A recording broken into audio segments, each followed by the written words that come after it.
The mother tied the scarf around her baby's neck and kicked the stool. The baby didn't cry, just stared, like she was waiting to see if death would blink first. The rope snapped. Death blinked first. 9 months earlier, Amara was eating giraffe meat like her soul depended on it. Some hungers destroy everything they touch. 9 months pregnant and craving what the ancestors had cursed. The elders screamed warnings. The old women called down lightning. But Amara didn't give a single damn about ancient wisdom. "Child, stop." Mama Ngozi grabbed her bloody wrist. "That meat carries judgment. Eat long-necked flesh. Birth children stretched by shame." Amara laughed with meat between her teeth.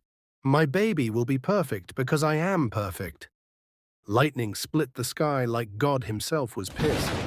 The sacred tree beside them cracked in half. Even heaven was taking sides. Thunder rolled like angry ancestors, laughing at her arrogance. But Amara kept eating. What happened next broke every rule of human biology. Labor started 3 hours later. 17 hours of screaming, 17 hours of something wrong moving inside her, something too long, something impossible. When the baby finally came out, the room went dead silent. She was breathing, healthy, beautiful, except for that neck. It rose from her shoulders like a tower reaching for heaven's throat. "What is that thing?" Amara shrieked like she'd birthed the devil himself. "That's not my child, that's God's punishment." The baby opened ancient eyes that seemed to understand every cruel word. She didn't cry, just stared at her mother with something that looked like pity. "You gave me this neck. You'll die knowing what it became." Babies don't speak, but some babies don't need to. Amara grabbed the blue scarf meant to wrap her daughter, twisted it into death. "She needs to die before anyone sees this curse." "Amara, no." Her husband caught her hands. "She's our blood." "Blood?" Amara fought like a woman possessed. "Look at it. Look at what crawled out of me. This is punishment for eating forbidden meat." The scarf tightened around that impossible neck. For one terrible moment, death held its breath. Then her husband's strength won. The baby gasped, lived, stared, but Amara had already decided her daughter's fate. 3 hours later, she tried again. Amara rose like a woman with murder in her heart. The baby lay watching with those knowing eyes that seemed older than time itself. "You ruined everything," she whispered, lifting her burden. "I wanted perfect. You gave me nightmare." She carried her daughter into the forest, past the sacred grove, to the split tree where the curse began. "This is where you belong, with the curse that made you." She pulled the blue scarf tight, testing its strength. The same fabric meant to comfort would now serve death. She tied one end to the strongest branch. The other end became a noose, her hand steady despite planning infanticide. "If God won't take you, then I'll send you to him myself." The baby's neck bent gracefully as the rope tightened, settling into the trap like she'd been waiting her whole 3-hour life for this moment. Amara positioned a stone beneath tiny feet, a stool that would hold just long enough. "Goodbye, mistake," she said, and kicked it away. For one horrific second, the baby swayed like forbidden fruit. Then the rope snapped. The fabric, weakened by hours of twisting, gave way with a sound like hope refusing to die. The baby fell into the hollow, unharmed, still staring with eyes that said, "Even death refuses to take me from you." "Even the rope refuses you," Amara whispered in horror. She wrapped the remaining fabric around her daughter and walked away without looking back. But something else was watching. Snakes, dozens of them, sliding from the shadows like liquid darkness. They should have struck, should have fed, should have finished what the mother started. Instead, they formed a protective circle. The largest python lifted its massive head and looked directly into the baby's face. Ancient intelligence met ancient intelligence. Then the snake gently wrapped one coil around the baby's wrist, not restraining, anchoring. "We know what you are. We've been waiting." The baby's lips moved, not in a cry, in a smile. 6 hours later, Dinma heard the humming, a melody rising from the earth itself, beautiful, impossible, like the forest was singing lullabies to abandoned children. She followed the sound and found a baby surrounded by snakes, all swaying to music that had no source. The python looked at Dinma with ancient eyes. After a long moment, it unwound and slithered away, the others following like a retreating honor guard.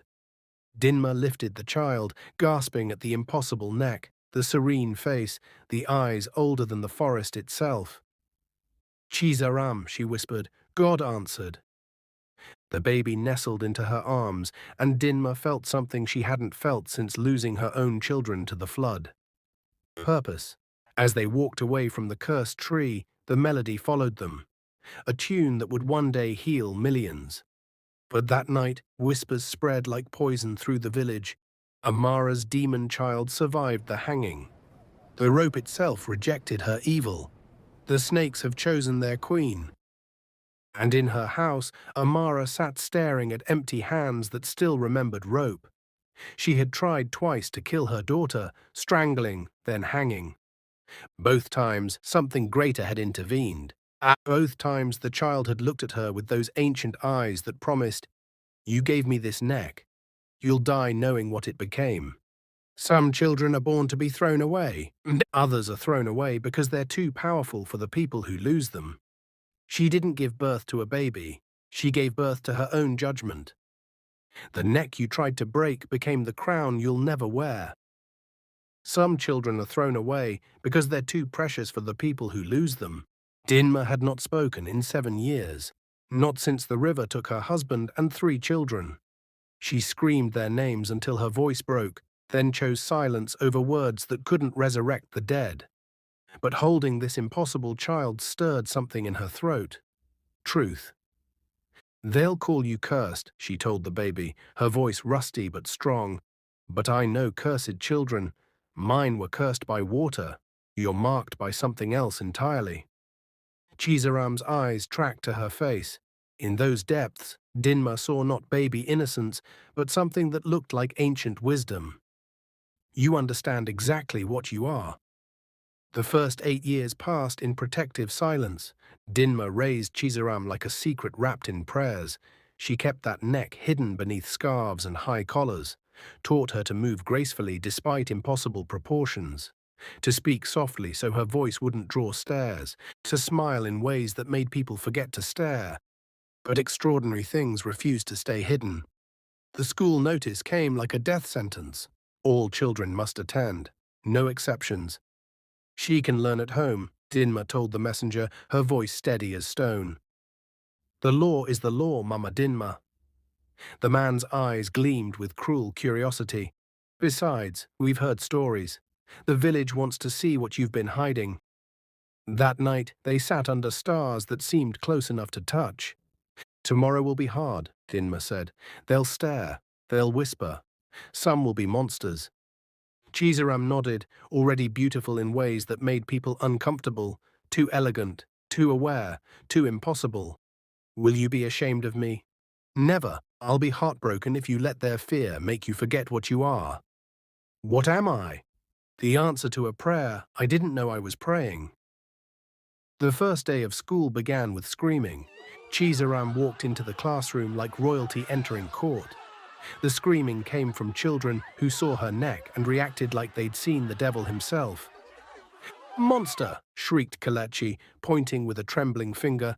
"Snake girl!" wailed Adana, backing toward the wall. "Even her shadow looks wrong," shouted another. Miss O'Dara stared like someone watching physics break its own rules.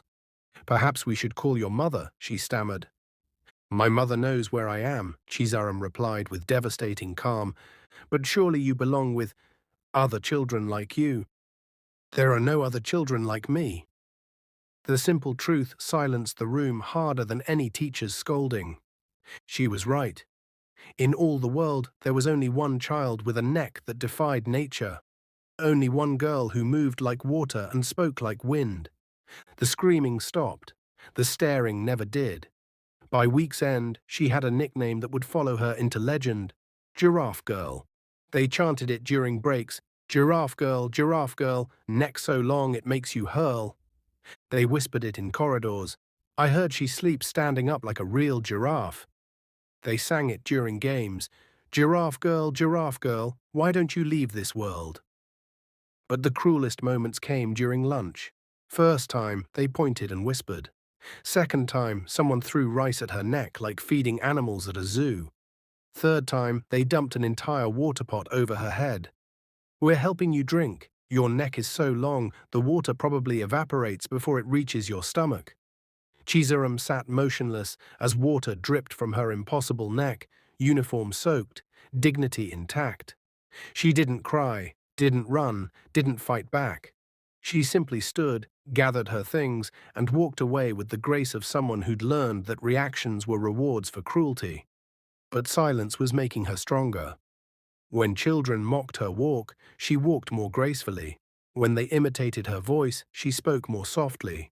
When they tried to make her angry, she became more serene. Each insult polished her like a diamond under pressure. "It's not you they fear," Dinma explained when Chizaram came home with tears and mud. "It's what you represent. Proof the world is stranger than they want to believe." Then why can't they look away? Because beautiful, strange things are impossible to ignore. You disturb their sleep and haunt their dreams. They mock you because they can't forget you. Is that good or bad? It's power. What you do with power makes you good or bad. That night, Chizaram stood before her mirror, studying the reflection that had caused so much fear and fascination. For the first time, she didn't see a mistake. She saw a question the world wasn't ready to answer. But someone else was watching her with very different eyes. She wasn't mocked for being ugly. She was mocked for being unforgettable. Silence raised her better than noise ever could. They called her monster. She called herself art. 3 months into her first school year, Chizaram faced her ultimate test. The monthly school assembly. Every student, every teacher, every parent who could spare time from their farms and shops. 200 people packed into the small hall like witnesses to an execution. "Today," announced Headmaster Okoro, his voice carrying across the nervous crowd, "we address the situation that has been disrupting our learning environment." Every eye turned toward Chizaram, sitting alone in the front row. Her neck rose above the crowd like a question mark posed to God himself. Some of our students have expressed concerns about feeling comfortable in their learning environment. The words hit like stones thrown at glass. Chizaram's hands remained folded in her lap. Her expression stayed serene. But something in her chest began to burn like a star being born. "We must consider what's best for the majority of our children," the headmaster continued, never once looking directly at Chizaram. "Sometimes special situations require special arrangements." Dinma stood from the back of the room. Her voice cut through the suffocating air like lightning splitting sky. "What special arrangements? Perhaps homeschooling would be more appropriate, less disruptive." The silence that followed was pregnant with violence. Then Chizaram stood. Her impossible neck stretched toward the ceiling like a tower refusing to bow. When she spoke, her voice carried the authority of someone who'd spent 8 years learning to transform pain into power. "Headmaster Okoro," she said, each word landing like a stone in still water. "Are you asking me to leave because I'm disrupting education, or because I'm disrupting ignorance?" The crowd stirred. This wasn't the response they'd expected from a child they'd been calling monster. "Young lady, you should let the adults—" "I am letting the adults speak. You've been speaking for 3 minutes about how my face makes other children uncomfortable, but you haven't asked why their comfort matters more than my education." Murmurs rippled through the assembly like wind through wheat. "You haven't explained why I should hide so they can feel normal. You haven't told me what I've done wrong except exist in a body you find disturbing." Her voice grew stronger, carrying across the hall like a bell ringing truth. "You want to send me home because looking at me reminds you that the world is stranger and more beautiful than you're brave enough to accept." The headmaster's face flushed. "That's quite enough. No. Chizaram's voice rose above his like dawn conquering darkness. It's not nearly enough. You teach children that education is about learning to see the world clearly. But you want to remove me because seeing me clearly terrifies you. She walked to the center of the assembly hall, her neck rising like a monument to defiance. You call me disruption. I call myself divine. You see monster. I see masterpiece. You want me to disappear so you can pretend people like me don't exist. She unwrapped the blue scarf from around her neck, letting it fall to the floor like a gauntlet thrown at the feet of ignorance. But I do exist, and I'm not going anywhere. And every day I stay here, I prove that beautiful comes in more shapes than your small minds can imagine. The hall was dead silent. 200 people holding their breath as an 8-year-old girl redefined courage before their eyes. If my presence disrupts your comfort, then your comfort was built on lies. If my face disturbs your peace, then your peace was built on pretending people like me don't matter. She looked directly at the headmaster with eyes that held the accumulated wisdom of every abandoned child who'd ever learned to save themselves. I will not hide to make you comfortable. I will not disappear to make your world simpler. I will not apologize for taking up space you think belongs to someone else. And then she did something that would be remembered for decades. She smiled, not the careful, apologetic smile she'd been taught to wear, but the full, radiant expression of someone who'd just discovered their own power. I am Chizaram. I am 8 years old. I have a neck that defies your expectations and a voice that refuses to be silenced.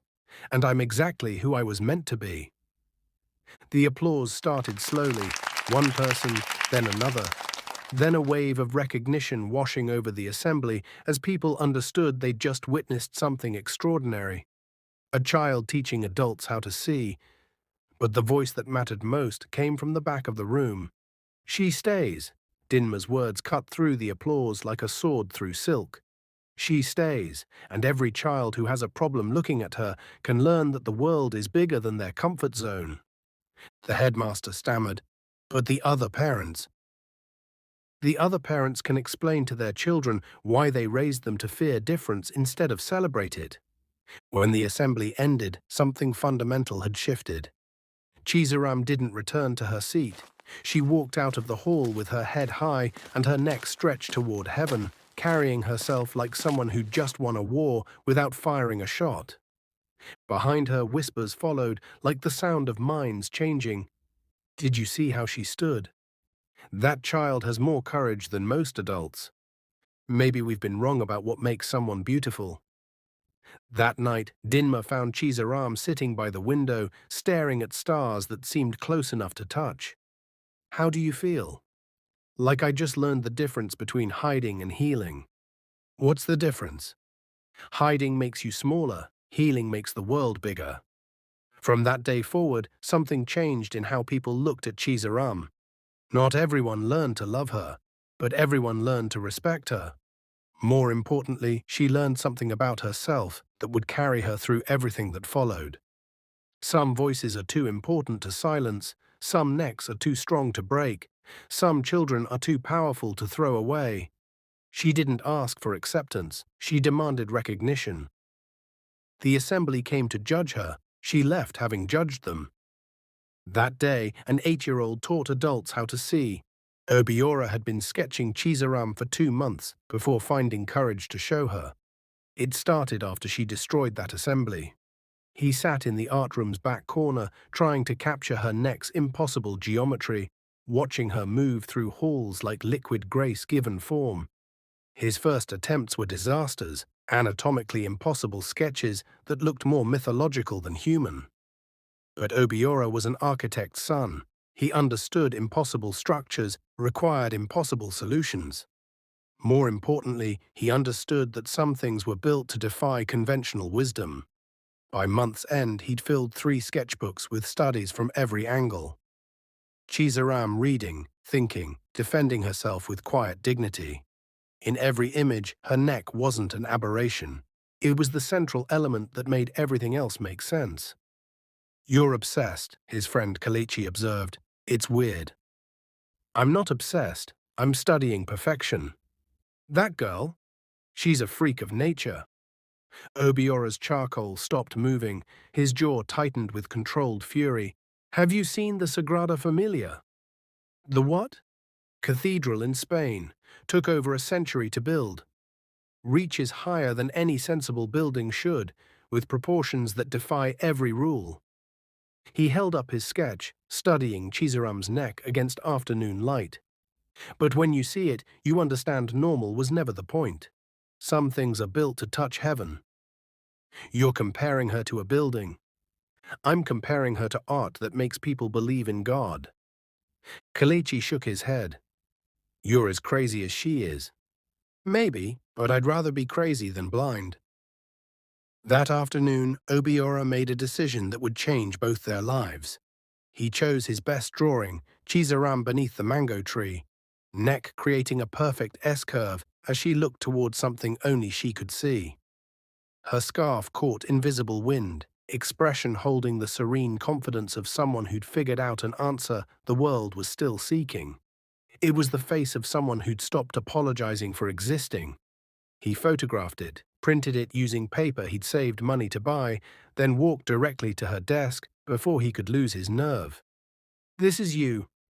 Chizaram stared at the image. In Obiora's hands, her neck wasn't deformity or curse. It was architecture, poetry, everything she'd been trying to see in mirrors but couldn't quite capture. Why? She asked quietly. Because you're art, and art is supposed to be seen. I look. She stopped, searching for words that had never existed before this moment. Beautiful, like someone worth drawing, worth remembering, worth defending.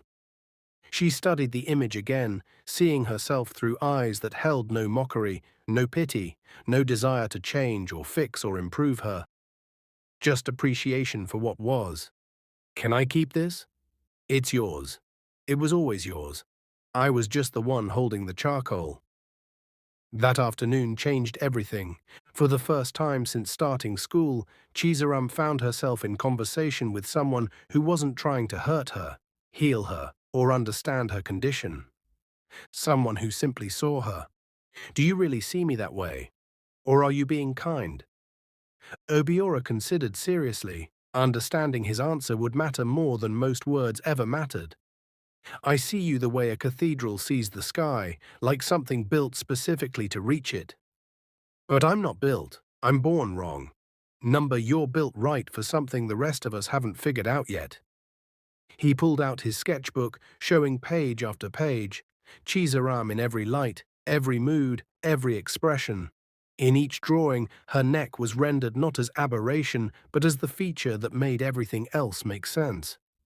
You see patterns, she said, studying his work with growing wonder. I see truth. Your neck doesn't make you strange, it makes you singular. What's the difference? Strange means out of place. Singular means irreplaceable. He showed her more sketches, technical drawings that analyzed the engineering of her proportions, artistic studies that captured the poetry of her movement. I want to take these to the art teacher, submit them to the regional exhibition, show the world what I see. And what do you see? The future of beauty. Chizaram was quiet for a long moment, processing this offer. Fame could be dangerous, attention could be cruel, but it could also be transformative. What if they laugh? Then they'll be laughing at a mirror of their own blindness. What if they stare? They're already staring, but this time they'll be staring at art instead of accident. 3 weeks later, something explosive happened. Obiora's portrait series Cathedral Girl won first place at the regional student art exhibition. The local newspaper ran a feature that reached beyond their small community. What inspired this series? Asked the reporter.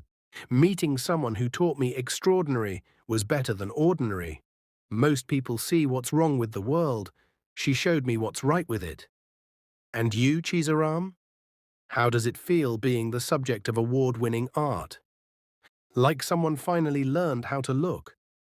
Her words became the quote shared thousands of times when the story went viral on social media platforms across West Africa. The attention was immediate and overwhelming. Fashion photographers from Lagos called about the girl with the impossible neck. Art galleries wanted to display Obiora's drawings. Television producers inquired about interviews. But the message that changed everything came from much farther away. Adaeze Okwu, creative director of Lagos Fashion Collective, sent a handwritten letter on expensive paper. Dear Chizaram, I saw your photograph in the newspaper and haven't been able to stop thinking about you. In 20 years of fashion, I've never seen anyone with your unique proportions and natural elegance. Would you be interested in modeling for our charity gala? This could change your life. That evening, Chizaram sat with Dinma reading the letter for the 5th time while fireflies danced outside their window. Lagos, the big city. It's just one show, one night. That changes everything. They understood the weight. Lagos wasn't their village where everyone knew her story. Lagos was West Africa's fashion capital, full of sophisticated people with sophisticated expectations. What does your heart tell you? That I've been preparing for this my whole life without knowing it. And your mind? That preparation and readiness aren't the same thing. What do you need to feel ready? Chizaram looked at the blue scarf, same fabric that wrapped her as a baby, nearly became her shroud, now worn to every important moment as a reminder of how far love could travel. I need a dress, something that makes the neck that tried to kill me look like the crown it was always meant to be. She wasn't cursed, she was carved for greatness. The runway became her altar. Art doesn't apologize for taking up space. 6 weeks to prepare, they used every minute like their lives depended on it. Dinma approached the dress like a surgeon approaching a heart transplant. Every measurement precise, every line deliberate, every choice celebrating rather than hiding Chizaram's impossible proportions. Midnight blue, color of sky before stars emerge. Golden thread embroidered in patterns tracing her neck like constellations mapping new territories. The collar was high but open, framing her throat like a monument to defiance. The skirt flowed like water, moving with her in ways that made her unusual gait look like choreography designed by gods. But the most important element was invisible. Woven into the foundation was thread from the blue scarf that saved her life. She'll wear her history, Dinma said during final adjustments. Everything that tried to break her transformed into everything that makes her strong. The night before the gala, Chizaram stood before their mirror, studying her reflection. The girl looking back was no longer the frightened child mocked in assembly halls. This was someone who'd learned being different wasn't a defect to correct, but a superpower to wield. Tomorrow the world sees me. Tomorrow you see the world see you, and you'll understand the difference between being watched and being witnessed. What if I fail? Then you'll fail as yourself instead of succeeding as someone else, and that's always better. The Lagos Fashion Collective Gala was held at Tafawa Balewa Square, transformed into an outdoor cathedral of lights. 500 of Nigeria's cultural elite gathered under stars that seemed personally arranged for this evening. Chizaram arrived with Dinma and Obiora in the organizer's car, stepping into a world that looked like captured heaven brought down for one transformative night. The crowd was beautiful in conventional ways. Symmetrical faces, proportioned bodies, effortless elegance, born from never having to justify their right to exist. You belong here, Obiora whispered as photographers noticed them arriving. More than anyone. They're going to stare. They're going to stare at a masterpiece. Let them. What if they see a mistake instead? Then they'll learn the difference between looking and seeing. The evening's first part was cocktails and evaluation disguised as elegant socializing. Chizaram moved through the crowd like a queen navigating court, her neck rising above assembled guests like a lighthouse above harbor. Conversation stopped when she passed. Phones appeared capturing photos of the girl who looked like she'd stepped from a dream or nightmare, depending on your perspective. But instead of cruel whispers and mocking laughter from school, she heard something entirely different. Extraordinary. Like a living sculpture. I can't stop looking. She's magnificent. Is she real? That neck is impossible. Impossible but beautiful. A Daisy Okwu approached as Chizaram accepted fresh juice from a waiter who seemed honored to serve her. Miss Chizaram, thank you for accepting our invitation. You look absolutely breathtaking. Thank you for seeing me, Chizaram replied, something in her phrasing making Adaez pause and consider the weight of those words. Seeing you? Most people look at me. Very few actually see me. And what do we see when we see you properly? The future of what beauty can become when it stops apologizing for existing. The words would later be quoted in fashion magazines across 3 continents. When the runway show began, conventional models appeared first. Stunning in predictable ways, walking predetermined patterns, wearing clothes designed for bodies that fit mathematical formulas of proportion and symmetry. The audience settled into comfortable appreciation for beauty they recognized and understood. Chizaram was the final model, appearing after conventional beauty had lulled the audience into expecting more of the same. When she stepped onto the runway, the entire venue fell silent in a way that had nothing to do with politeness and everything to do with awe. She moved like water given form, impossible neck rising above the stage like a tower built by architects who'd never heard of limitations. The midnight blue dress flowed around her like liquid starlight, golden embroidery, catching stage lights in ways that made her appear to glow from within. But it was her presence that truly commanded attention, the confidence of someone who'd learned to transform pain into power, mockery into majesty, difference into divinity. Halfway down the runway, she did something unplanned, unrehearsed, unapproved by any director. She stopped.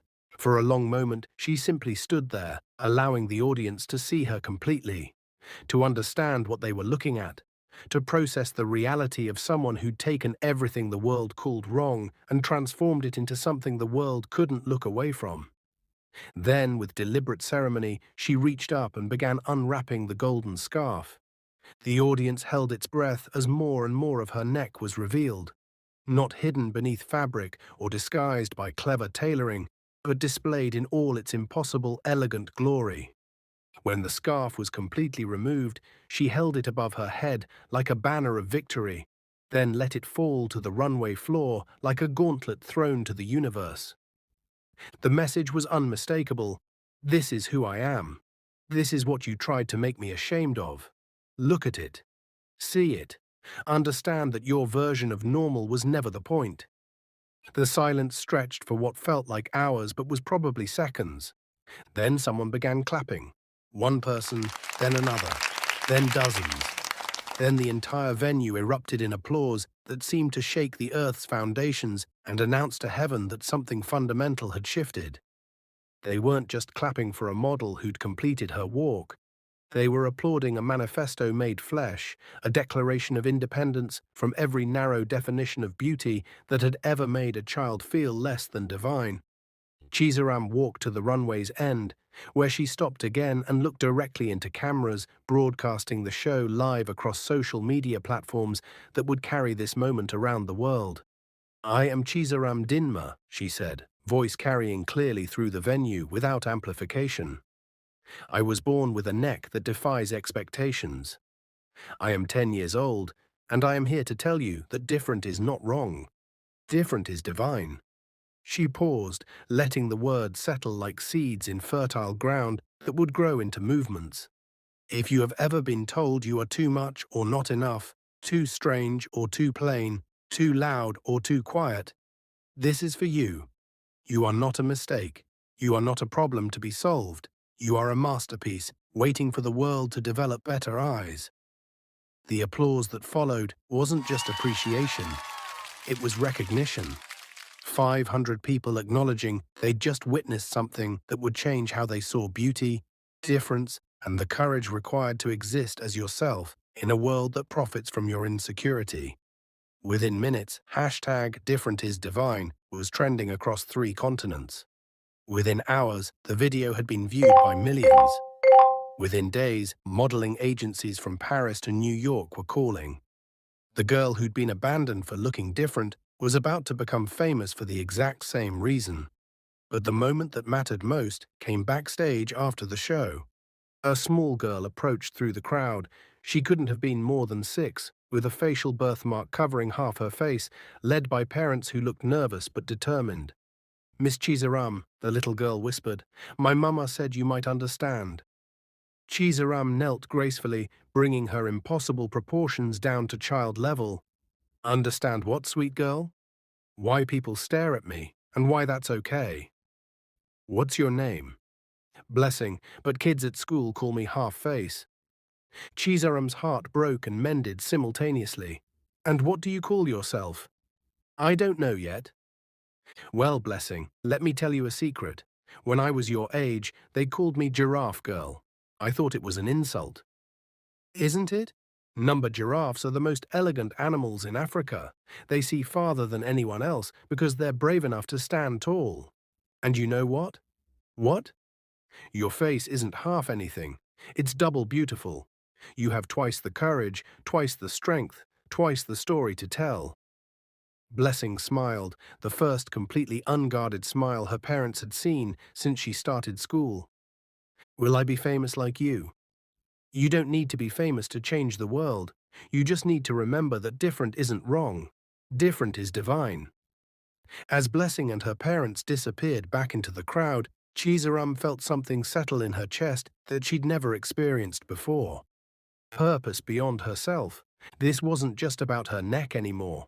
This was about every child who'd ever been made to feel less than perfect for being exactly who they were.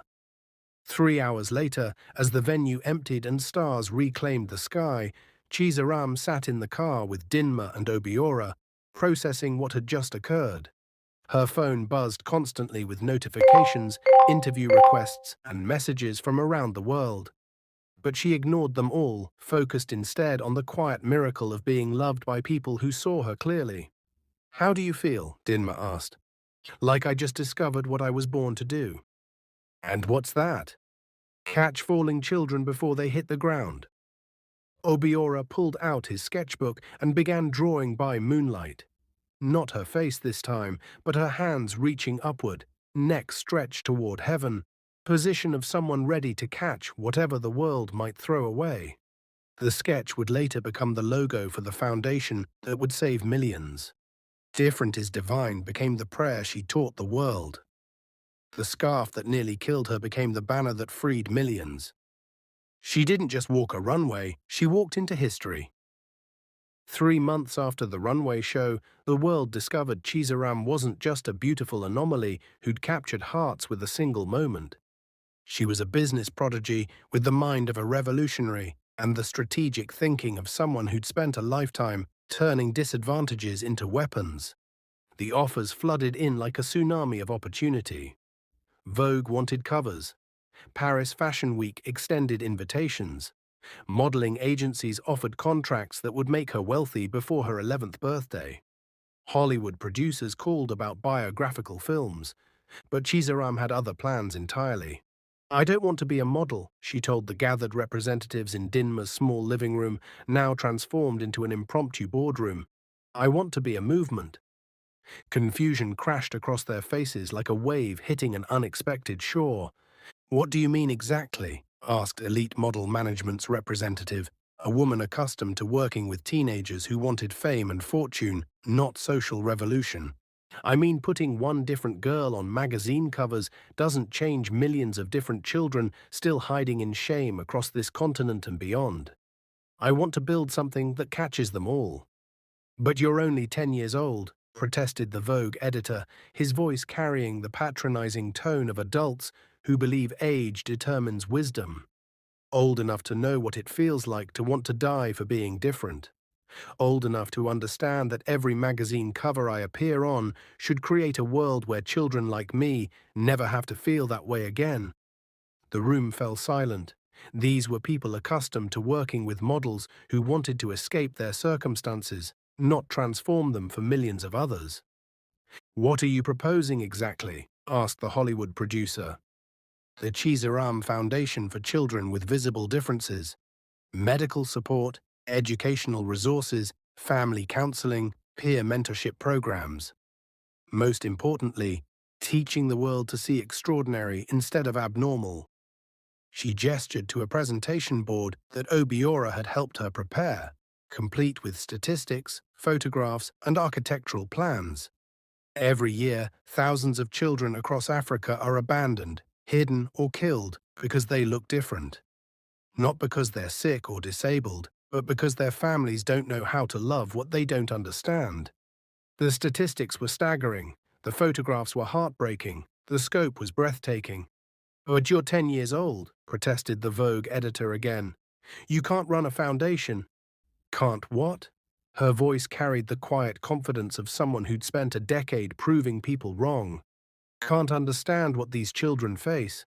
Can't have the credibility that comes from surviving what they're surviving. Can't have the motivation that comes from knowing exactly how close I came to not surviving it." She walked to the window, looking out at children playing in the courtyard. Normal children living normal lives, never having to question their right to exist. "I've been managing my public image since I learned to speak. I've been advocating for acceptance since I could walk. I've been transforming hate into hope since I understood the difference between the two." She turned back to face the room full of adults who were beginning to understand they weren't dealing with a typical child. "I have something none of you have. The trust of children who look like me. When I tell them they're beautiful, they believe me because I've walked where they're walking." She gestured to Dinma, who watched with the expression of someone whose investment was paying dividends beyond imagination. "I'll have excellent adult guidance, legal oversight, financial management, but the foundation will be led by someone who actually understands what these children are going through, instead of just studying it from a distance."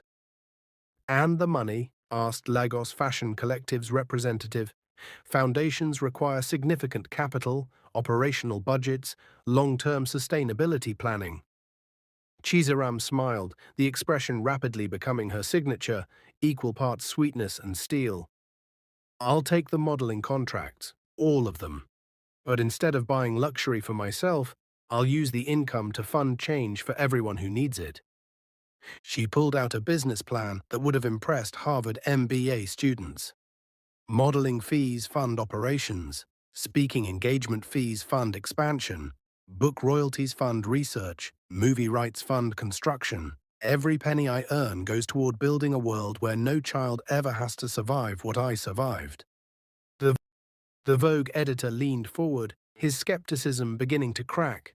"And you've thought about logistics, infrastructure, legal compliance across multiple countries?" "That's what the adults are for. I provide the vision and credibility. They provide the systems and structures. Together, we create something neither could build alone." Within 6 months, the Chizaram Foundation was operational with headquarters in Lagos and satellite offices in 3 other Nigerian cities. Within a year, they'd opened their first permanent center in Abuja and were fielding requests from across West Africa. Within 2 years, they were operating in 5 countries and had helped over 3,000 children access medical care, educational support, and most importantly, communities where they belonged. But the real revolution wasn't in services provided, it was in conversations changed. Chizaram didn't just normalize difference, she made it aspirational. Children who'd spent lives hiding began posting photos with hashtag different and divine. Parents ashamed of imperfect children started sharing stories of pride and celebration. Medical professionals began approaching facial differences not as problems to fix, but as variations to support. Fashion designers created adaptive collections. Photographers specialized in diverse beauty portfolios. Agencies opened unique model divisions. She didn't just become famous, she redefined what it meant to be worth looking at. She made being different into being desired. The transformation was most visible in their own village, which had gone from rejecting its most extraordinary child to celebrating her as proof that local soil could grow global greatness. Children who'd once mocked Chizaram now wore scarves imitating her style. Parents pointed her out as evidence that being different meant being special. The playground where she'd been bullied now featured a mural with "Different is Divine," painted in golden letters that caught sunrise and sunset. But the most profound change was in Chizom. Now 13 and struggling with adolescent insecurities that made her earlier cruelty seem like preparation for understanding compassion, Chizom approached Chizaram one afternoon outside the Foundation's newest clinic. "I need to tell you something," she said, voice barely above a whisper. "What?" "I'm sorry. For everything. The names, the taunts, trying to make you disappear." Her voice broke like glass against stone. "I was jealous. You were so confident, so sure of yourself, and I felt ugly and stupid and ordinary next to you." "Why are you telling me this now?" "Because my little sister was born last month with a birthmark across her face. When I looked at her for the first time, I heard my own voice calling her freak and monster, and I understood what I'd been doing to you all those years." She showed Chizaram a photo of a beautiful baby with distinctive facial marking, the kind that would have meant isolation and shame just 5 years ago. "I don't want her growing up in a world where children like you and her have to prove they deserve love. I want to help make things better instead of worse."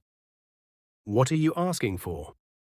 "I want to volunteer for the Foundation, work with families struggling to accept their different children, be someone who helps instead of hurts." Chizaram was quiet for a long moment. This was the girl who'd led every assault against her, who'd organized cruelty like a military campaign. But this was also someone who'd experienced the exact transformation the Foundation existed to create. The movement from fear to love, rejection to acceptance, hunting to healing. "You can volunteer. Not because I forgive you, because your sister deserves to grow up in a world where former bullies learn to become protectors." "Thank you." "Don't thank me. Thank her. She's beautiful. Make sure she knows it from the day she can understand words." The next year brought international recognition even Chizaram hadn't anticipated. Time magazine named her one of their top 100 most influential people at age 11, the youngest person ever to receive the honor. The United Nations invited her to speak at their annual Children's Rights Conference in New York. Harvard Business School wrote a case study about her foundation's innovative approach to social change. But the moment that mattered most came on a Tuesday afternoon while she was reviewing scholarship applications in the foundation's Lagos office. "There's someone here to see you," her assistant announced carefully. "She says she's your mother." Chizaram's blood turned to ice. She hadn't seen or heard from Amara in 11 years. Not since the night she was abandoned by the baobab tree. Not through all the newspaper articles, magazine covers, television interviews, or foundation launches. "Which mother?" She said she's the one who gave birth to you. She used to cover her neck. Now she designs revolutions." The mother who abandoned her tried to claim her success. "Some bridges burn beautifully." Chizaram closed her eyes and made a calculation that would define not just this moment, but the rest of her life. "Send her in, but keep security nearby, and activate the recording system. I want everything documented." The woman who entered bore almost no resemblance to the Amara who'd tried to strangle a baby 11 years ago. She was thin to the point of frailty, clothes worn and patched, face marked by years of very hard living. But her eyes were the same. Dark, intelligent, now filled with something that might have been terror or hope, or the crushing weight of recognition. "Chizaram," she whispered. "Miss Dinma, Chief Executive Officer of the Chizaram Foundation, I understand you wanted to see me about something. You're not. I'm not the baby you tried to kill, no. That baby died the night you left her by the cursed tree. I'm someone else entirely, someone who grew up loved." Amara's legs seemed to give out, and she sank into the chair across from Chizaram's desk, like someone who'd been carrying a weight too heavy for human shoulders. "I came to apologize, to explain, to ask for forgiveness." "For what?" "For being young and scared and stupid, for listening to people who said you were cursed, for not being strong enough to love you the way you deserved." "Tell me, why should I care about your feelings 11 years after you decided mine didn't matter?" "Because I've been following your work, watching what you've become, and I want you to know that not a day goes by that I don't regret. Stop. Chizaram's voice cut through air like a blade. I don't want your regret. I don't want your apologies. I don't want your explanations about being young and scared. She stood, her full height making her appear magnificent in the small office. You were 24 years old enough to drive, vote, get married, have children, old enough to know that trying to hang babies is wrong. I was confused. You were cruel. There's a difference. The room fell silent except for Lagos traffic through windows and Amara's labored breathing. I have one question for you. Think very carefully before you answer. What? Did you come here because you're proud of what I've become, or because you're ashamed of what you did? Amara's face crumpled like paper in fire. Both. Wrong answer. Pride would have brought you here years ago. Shame is what kept you away until I became too successful to ignore. Chizaram moved toward the door, then paused and looked back with eyes that held no mercy. The baby you tried to kill grew up to save thousands of children abandoned for being different. The neck you thought was too ugly to love became the symbol of a global movement celebrating human diversity. I know, I'm so proud. Number. You're not proud. You're calculating. You're wondering if there's some way to insert yourself into my story now that it has a happy ending. She opened the door and stepped aside. But my story isn't your story. My success isn't your redemption. My forgiveness isn't your rehabilitation. Please, just give me a chance to... I am giving you a chance. The chance to leave this office, go home, and live with the knowledge that the most successful thing you ever did was fail to destroy me. Goodbye, Amara. Don't come back. As her birth mother was escorted from the building, Chizaram returned to her desk and picked up the scholarship applications. Dozens of children with facial differences who dreamed of education, opportunity, and the chance to prove being different was actually being extraordinary. She signed approval letters for all of them. 3 months later, the past came calling in the cruelest way imaginable. The letter arrived on a Tuesday morning, delivered by a nervous social worker who looked like she was carrying a live bomb. Lagos General Hospital, Oncology Department. Chizaram stared at the official seal, somehow knowing the universe was about to test exactly how much transformation was possible in one lifetime. Ms. Okafor has been diagnosed with advanced laryngeal cancer. The tumor has grown to a size that makes traditional surgery extremely dangerous, and she has specifically requested that her treatment be handled through the Chizaram Foundation's Medical Assistance Program. Without surgical intervention within the next month, Ms. Okafor's condition will become terminal. Chizaram read the letter 3 times, each reading revealing new layers of irony that cut deeper than the last. The woman who'd tried to strangle her as a baby because her neck was wrong now needed her to save her throat. The woman who'd abandoned her for being different now wanted help from the foundation built on celebrating difference. The woman who'd chosen cruelty over love now needed mercy from the child she'd tried to murder. Throat cancer, she said aloud, testing how the words felt in her mouth. Of all the possible cancers in the human body, she gets throat cancer. Her assistant Maria looked up from her computer with concern. I'm sorry. Nothing, just... The universe has a sense of humor. 2 days later, Chizaram walked through Lagos General Hospital corridors, wearing her signature blue scarf and carrying 11 years' worth of unanswered questions. The oncology ward smelled of antiseptic and desperation, filled with people fighting battles they might not win. Room 347, Chizaram stood outside for a full minute, preparing for whatever version of Amara cancer had created. The woman lying in the hospital bed bore almost no resemblance to the person who'd given birth 11 years ago. Cancer treatments had stolen her hair, leaving her skull visible beneath sparse patches. Her body under the hospital gown looked skeletal. Tubes ran from her nose and throat, machines monitoring functions slowly failing. But it was her face that told the real story. The left side was a landscape of scar tissue, old burns that looked like they'd been inflicted years ago and never properly treated. Chemical burns, Chizaram realized with clinical detachment. Acid, most likely. Someone threw acid on her, she murmured, understanding immediately. In their part of Nigeria, acid attacks were how communities sometimes punished women who violated social expectations. Women who abandoned children, women who were seen as monsters by their own neighbors. The village took its own justice.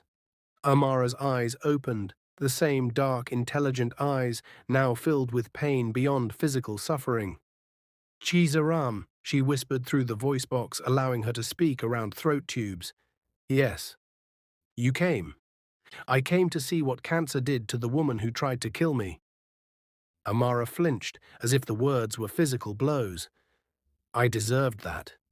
You deserved worse, but apparently the village agreed with me. Chizaram moved closer, her neck rising above Amara's prone form like a tower casting shadow over ruins. When did they attack you? 5 years ago, after your first magazine cover. Someone recognized me from the old stories, put together who I was, what I'd done. And you never sought treatment for the burns. I thought I deserved the pain. You did deserve the pain, but that's not the same as deserving to die from neglecting it. Chizaram pulled a chair beside the bed, bringing her face level with Amara's. The doctors say you need surgery, complex, expensive surgery, and you want my foundation to pay for it. Yes. Why? Because you're the only person in the world who might understand what it feels like to be seen as a monster. The answer was so unexpected, so honest, that Chizaram felt her carefully constructed emotional walls shift slightly. You think being seen as a monster creates some kind of bond between us? I think being called a monster by people who don't understand you might. Amara's scarred face attempted something that might have been a smile. The difference is, you never actually were a monster. I was. You were 24 and stupid and cruel. That's not the same as being an actual monster. Isn't it? They sat in silence for several minutes, only sounds the mechanical breathing of medical equipment and distant murmur of hospital life beyond the door. Finally, Chizaram stood.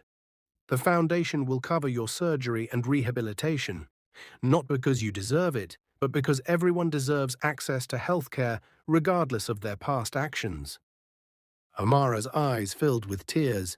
Thank you. I'm not finished. Chizaram's voice carried the authority of someone accustomed to being obeyed. You will not see me again. You will not contact me. You will not use my name or story in any redemption work.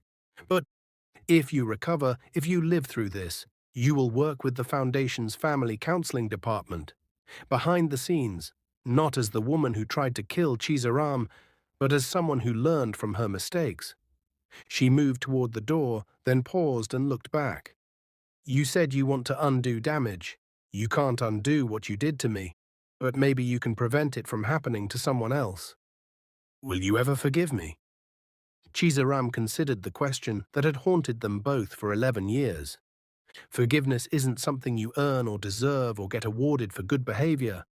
Forgiveness is something I give myself when I'm ready to stop carrying your darkness around in my heart. Are you ready? I don't know, but I'm ready to stop letting our past define my future. As Chizaram walked back through hospital corridors, she felt something she hadn't expected. Relief. Not because she'd forgiven Amara, but because she'd finally seen her clearly. Not as the larger-than-life villain who'd haunted her nightmares, but as a damaged woman who'd made terrible choices and was now facing consequences. Not as someone whose approval she needed, but as someone whose disapproval had lost its power to hurt. Not as her mother, but as a patient. A case study. A cautionary tale that might prevent other children from needing the kind of healing she'd built her life around. The throat that cursed her baby now needed that baby's mercy. She came not to forgive, but to understand what she was saving. Some people earn second chances. Others earn the opportunity to prevent first tragedies.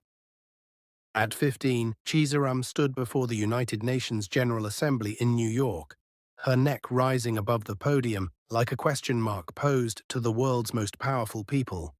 The journey from abandoned baby to global advocate had taken her through fashion weeks in Paris and London, medical conferences in Geneva, speaking engagements on every continent where children needed to hear that different was divine. But this moment felt like everything she'd been building toward, the culmination of a movement that had started with a single runway walk and grown into a global revolution. Honorable delegates, she began, voice carrying clearly through the vast assembly hall where wars were debated and peace was negotiated. 5 years ago, I was a child hiding behind scarves, convinced my appearance was a mistake needing correction. Today, I stand before you as founder of a movement that has reached over 5 million children in 87 countries. Behind her, a massive screen displayed photographs from foundation centers worldwide. Children with facial differences learning, playing, growing up proud of their unique beauty instead of ashamed of their unusual features. The Chizaram Foundation operates on a simple principle. Every child deserves to see their reflection and recognize it as art rather than accident. She paused, allowing her neck to catch the lights as she turned to address different sections of the assembly, representatives from nations where children like her were still being abandoned, hidden, or killed. But we cannot achieve this through medical intervention alone. We must address the social infrastructure that teaches parents to see difference as defect, communities to see unusual as unacceptable, institutions to see accommodation as impossible. The delegates leaned forward, captured not just by her words but by the unprecedented sight of someone turning their own stigmatized difference into a platform for global change. I am announcing today the launch of the Global Giraffe Initiative, a comprehensive program that will establish support centers in 100 cities across 6 continents over the next 5 years. The screen filled with architectural renderings of beautiful, accessible spaces designed specifically for children and families navigating visible differences. These centers will provide not just medical support, but educational resources, peer mentorship, community integration programs. More importantly, they will serve as living demonstrations that inclusion isn't charity, it's infrastructure for healthy societies. Secretary General Maria Santos, sitting in the front row, was visibly moved. Later, she would describe this as the moment she understood the UN's disability rights framework needed complete reimagining. But I want to be clear about something. Chizaram's voice grew stronger, more passionate. This is not about teaching different children to fit into normal spaces. This is about teaching normal spaces to expand until everyone fits. The applause wasn't polite diplomatic acknowledgement. It was thunderous recognition that they'd just heard something that would change how nations thought about human diversity. Every child abandoned for looking different becomes an opportunity for the world to prove it has learned to catch falling stars instead of discarding them. But the moment that would be remembered as the speech's defining point came when she deviated from prepared remarks. There are people in this room who represent countries where children like me are still being abandoned, hidden, or killed because their faces don't match conventional expectations. To those representatives, I have a simple message. The children you're throwing away today will become the leaders you'll be negotiating with tomorrow. Invest in them now, or explain to your grandchildren why you chose ignorance over innovation. The silence was deafening. Several delegates shifted uncomfortably. Others leaned forward, understanding they'd just been issued a challenge that would be remembered long after the session ended. Beauty is not a democracy. It doesn't require majority approval. It exists in every face that refuses to apologize for taking up space. When she finished, the standing ovation lasted 7 minutes. More importantly, by week's end, 43 countries had committed funding to establish global giraffe initiative centers within their borders. The girl once called Monster was now being courted by world leaders who understood she represented the future of human rights advocacy. 2 years later, at 17, Chizaram made a decision that surprised everyone. She stepped back from public speaking to focus on what she called quiet revolution. I've spent 7 years being the face of this movement, she explained to the Foundation's board in a meeting that would reshape the organization's future. Now it's time to become the hands and heart and infrastructure that keeps it growing when cameras aren't watching. The transition was seamless because Chizaram had spent years preparing for it. Every program was designed to eventually run without her. Every center was staffed by people who understood the mission personally. Every policy was supported by networks extending far beyond her individual influence. More importantly, the movement had grown beyond needing a single spokesperson. By 2025, there were over 10,000 young people worldwide who identified as Giraffe Generation. Children and teenagers with visible differences who'd grown up seeing Chizaram's example and learning that extraordinary was better than ordinary. They created their own content, started their own organizations, challenged discrimination in their own communities. The movement had become self-sustaining, which meant Chizaram could finally step back and ask the question she'd been avoiding. Who was she when she wasn't performing revolution for the world? The cottage she bought sat on Ghana's coast, 3 hours from Accra and a lifetime away from the spotlight that had defined her teenage years. She paid for it with money from her book deal, a memoir titled The Neck You Gave Me, that had become an international bestseller, translated into 63 languages. For the first time since she was 10, Chizaram woke when her body felt rested, instead of when schedules demanded. She cooked meals based on what sounded good, rather than what could be photographed for social media. She read novels and walked beaches and learned to exist as herself, rather than as herself performing herself for others. How does it feel? Obiora asked during one of his monthly visits. Now 22 and serving as the Foundation's Director of Global Operations, he managed the transition with characteristic excellence, but worried about Chizaram's adjustment to civilian life. Strange. For 7 years, everything I did mattered to millions of people. Now I can spend an entire day gardening and it affects no one but me. Do you miss it? I miss the certainty. When you're fighting for something bigger than yourself, every decision feels important because it is important. When you're just living your own life, it's harder to know if you're making the right choices. Such as? Chizaram smiled, the first completely private smile she'd worn in years, with no cameras to capture it and no message to convey. Such as whether to say yes when the fisherman who brings me fresh catch every Tuesday asks me to dinner.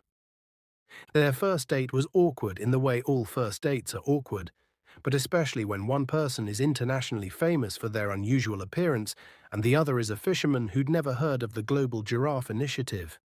"You're the woman with the long neck," Kwame said as they walked along the beach at sunset. "My sister showed me your videos." "Does that bother you?" "Why would it bother me? I have scars from fishing hooks. My brother lost his leg in a boat accident. Everyone looks like something."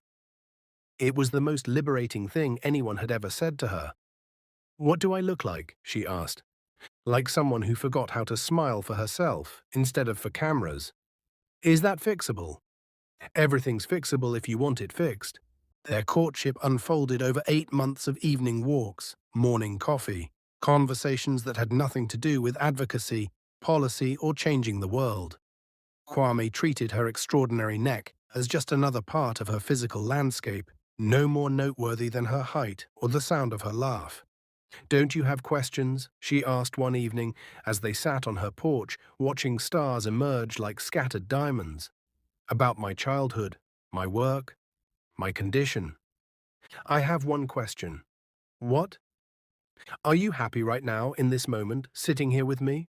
She considered the question seriously, taking inventory of her emotional landscape the way she'd once analyzed policy papers. "Yes, I think I am." "Then I don't need to know anything else." It was the first time in her adult life that someone had valued her happiness more than her history.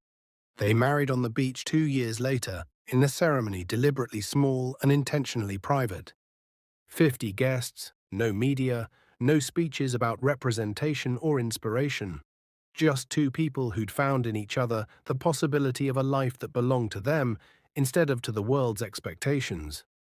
Chizaram wore a simple white dress and her signature blue scarf, not as symbols of anything, but because they made her feel beautiful.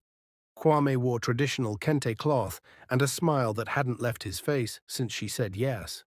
Dinma, now 86 and moving slowly but still sharp as lightning, served as Chizaram's attendant. During the ceremony, she cried tears of pure joy for the daughter who'd finally learned she could be loved for who she was, rather than what she represented. "Do you promise to love each other exactly as you are?" asked the minister, a local man who'd known Kwame since childhood and treated Chizaram like family rather than celebrity. "Yes, even when the world tries to turn your love into a symbol. Yes, even when people expect your marriage to mean something other than two people choosing each other. Yes. Then by the power vested in me by God and the Republic of Ghana, I pronounce you husband and wife, and both of you free to be exactly who you choose to be." The wedding photos, taken by Obiora with his phone and shared only with their immediate circle, showed something that had never been captured in any of Chizaram's professional portraits: pure, uncomplicated happiness. 2 years into marriage, Chizaram discovered she was pregnant. The news came on a Tuesday morning, confirmed by a doctor in Accra who had no idea he was examining one of the most recognizable women in Africa. "Everything looks normal. Due date approximately 7 months from now. Do you have any questions about managing pregnancy with your condition? Will the baby?" Chizaram couldn't finish the question that had haunted her since childhood. "Have the same elongated neck? Extremely unlikely. Your condition appears to be environmental rather than genetic, probably related to whatever your mother consumed during pregnancy." On the drive home, Kwame took her hand. "How do you feel?" "Terrified." "Of the baby having your neck?" "Of the baby not having my neck and me not knowing how to raise a normal child." "Of the baby having my neck and the world treating them the way it treated me." "Of being someone's mother when I'm still figuring out how to be someone's wife." And? And excited, and grateful, and amazed that something I thought would never happen is actually happening. Their daughter was born 7 months later, after labor that lasted only 4 hours and felt like both an eternity and an instant. She emerged into the world with a perfectly proportioned neck, Kwame's eyes, and Chizaram's stubborn chin. "She's beautiful," Kwame said, holding their daughter for the first time. "She's normal," Chizaram whispered, and only later understood she'd been holding her breath for 22 years, waiting to see if her difference would live or die with her.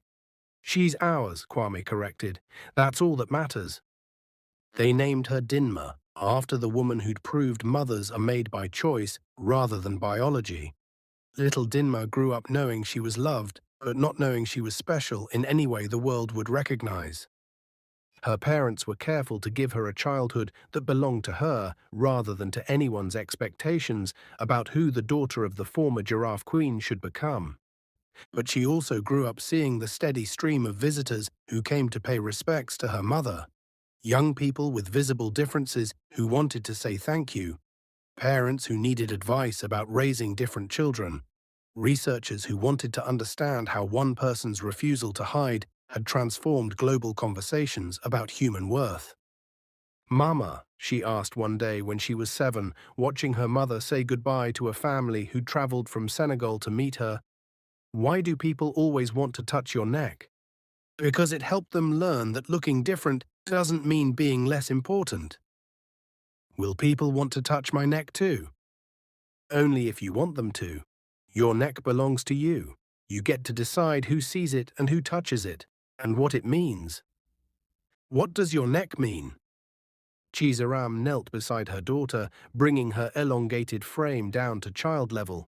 "It means that sometimes the things that make us different are the things that make us powerful, but only if we choose to see them that way." "Do you like having a long neck?" "I like who I became because I have a long neck, but I also like that you get to become whoever you want to become with the neck you have." As her daughter drifted off to sleep, Chizaram sat by the window looking out at the ocean and thinking about the long journey from abandoned baby to international icon to simple wife and mother. The neck that had once made her feel like a mistake had become the foundation for a global movement. The difference that had once isolated her had connected her to millions of others who needed to know they weren't alone. The curse that had shaped her infancy had become the blessing that defined her legacy. But more than any of that, it had led her to this moment, sitting beside her sleeping daughter in a house by the sea, finally understanding that the most important transformation hadn't been learning to love her neck. It had been learning to love the life that Neck had made possible. Beauty is not a democracy. It doesn't require majority approval. She retired from saving the world to save herself. The greatest revolution is when the world no longer needs revolutionaries. 20 years later, Chizaram returned to her birth village for the first time since becoming famous. But this wasn't a homecoming. This was a reckoning. The convoy rolled through dust that hadn't seen rain in 3 months. 6 vehicles cutting through heat like a blade through flesh. The Foundation's mobile medical unit led the procession, followed by vans packed with counselors who'd seen every kind of human cruelty. "They're watching," Obiora said quietly, eyes scanning villagers gathered like witnesses to an execution. "Let them watch," Chizaram replied, her neck rising from the passenger seat like a monument to everything they'd tried to destroy. "I didn't come back for them." The entire village had emptied to line the dirt roads. Phone cameras captured every second as their discarded daughter returned as the most powerful woman their eyes had ever seen. Children who'd been babies when she left now stood frozen, seeing legend made flesh. But the adults, the ones who'd watched her suffer and done nothing, they knew exactly what this meant. The monster they'd created had come home to feed. The temporary center erupted to life in the old community hall where Chizaram had once been mocked during school assemblies. Now the same space pulsed with different energy. Medical professionals working with families who'd traveled days to bring children they'd hidden away. Counselors processing decades of shame in hours of breakthrough. "Mama Chizaram."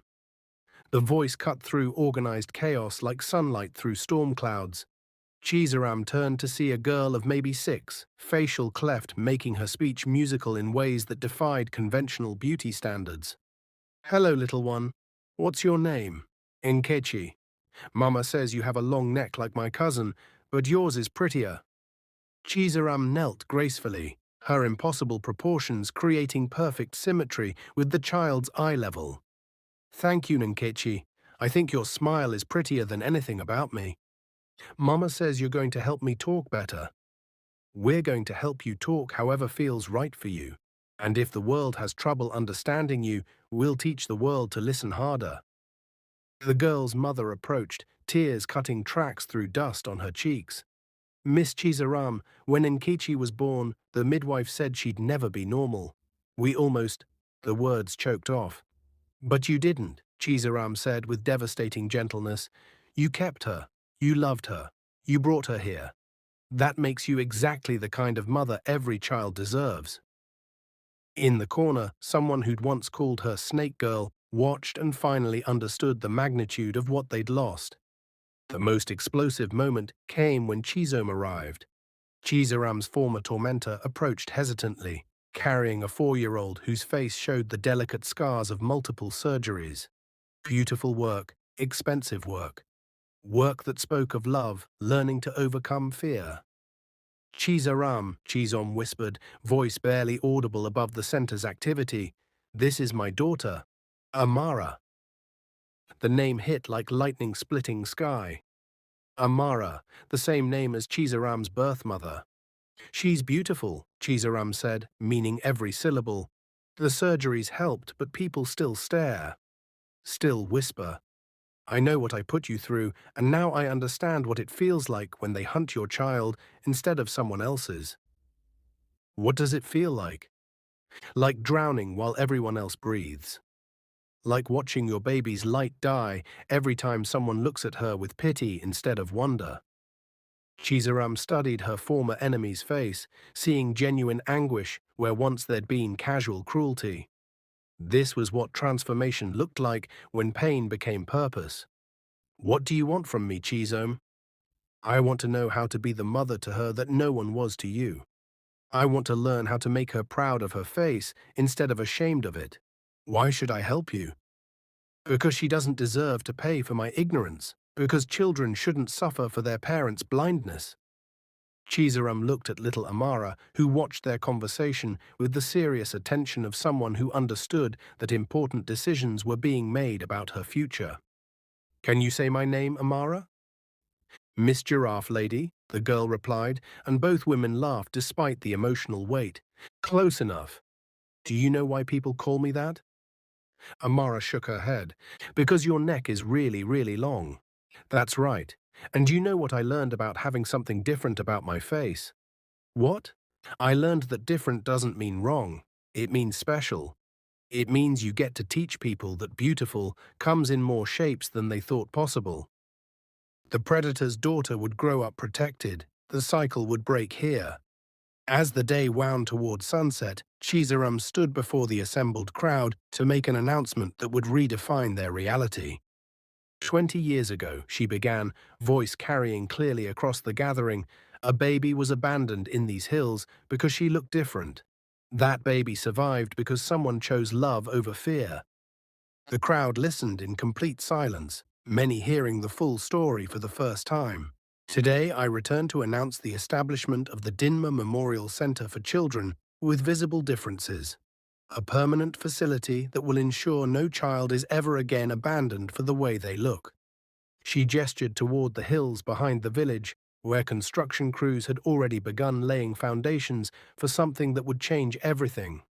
The center will provide medical care, educational support, family counseling. But more than that, it will serve as proof that when we choose to see difference as divine instead of defective, miracles happen. The applause was thunderous, but Chizaram wasn't finished. However, this center comes with conditions. The crowd grew quiet, sensing the blade about to fall. It will serve any child, from any family, regardless of their ability to pay or their past actions.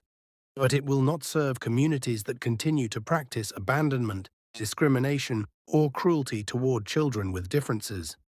Her eyes found specific faces in the crowd, people who'd participated in her persecution, parents who'd taught their children to mock her, leaders who'd failed to protect her. This is not punishment, this is accountability. The center will be here for anyone ready to learn that love is stronger than fear. But it will not enable systems that treat children as disposable.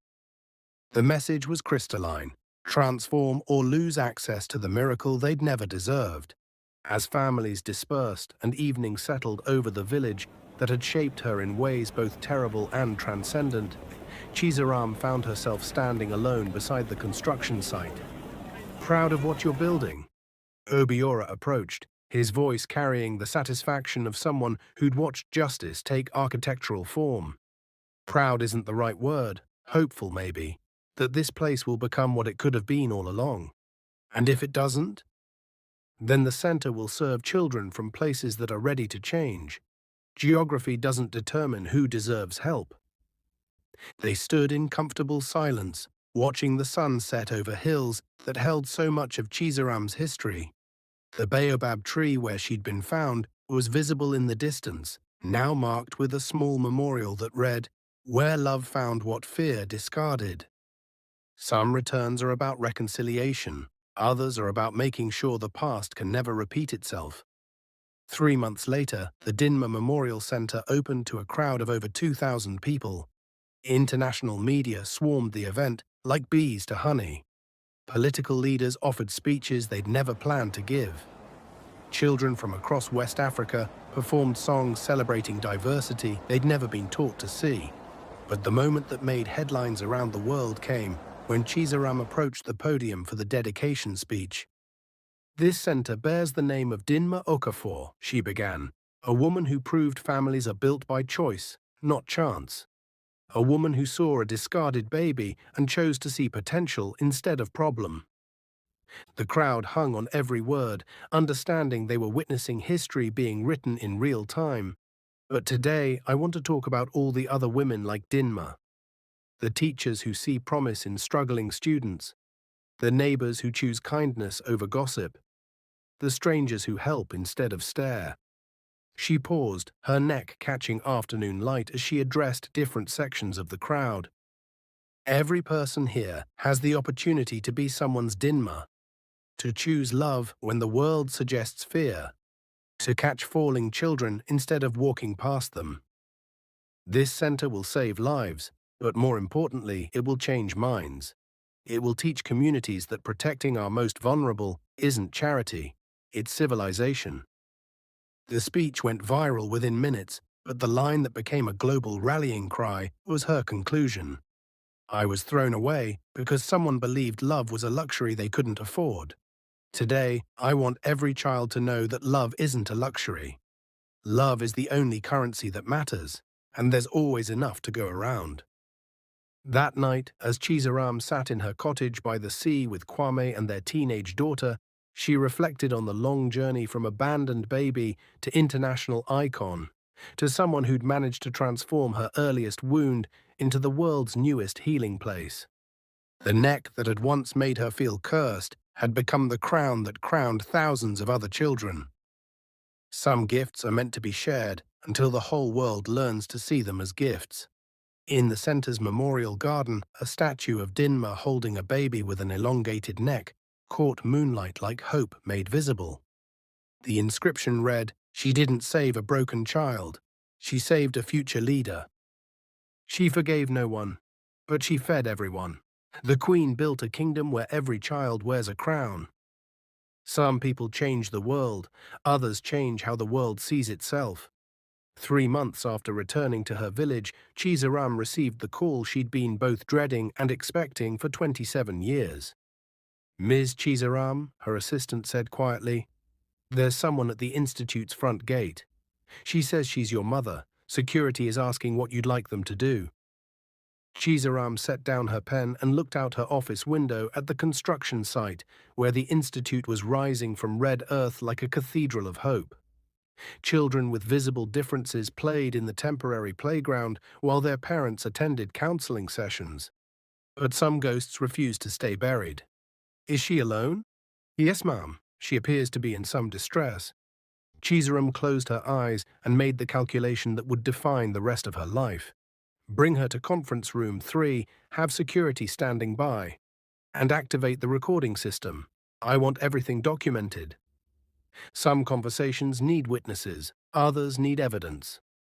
20 minutes later, Chizaram sat across from Amara Okafor for the first time since that hospital encounter 3 years ago.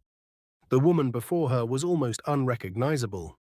The cancer treatments and subsequent recovery had left her frail, her hair thin and grey. The acid scars on her face had faded, but remained visible like a roadmap of consequences. She moved like someone who'd spent years carrying invisible weight. In her trembling hands, she held a worn manila envelope. "Thank you for seeing me," Amara whispered, her voice still rough from the throat surgery Chizaram's foundation had funded. "I'm not seeing you. I'm allowing you to occupy the same space as me. There's a difference."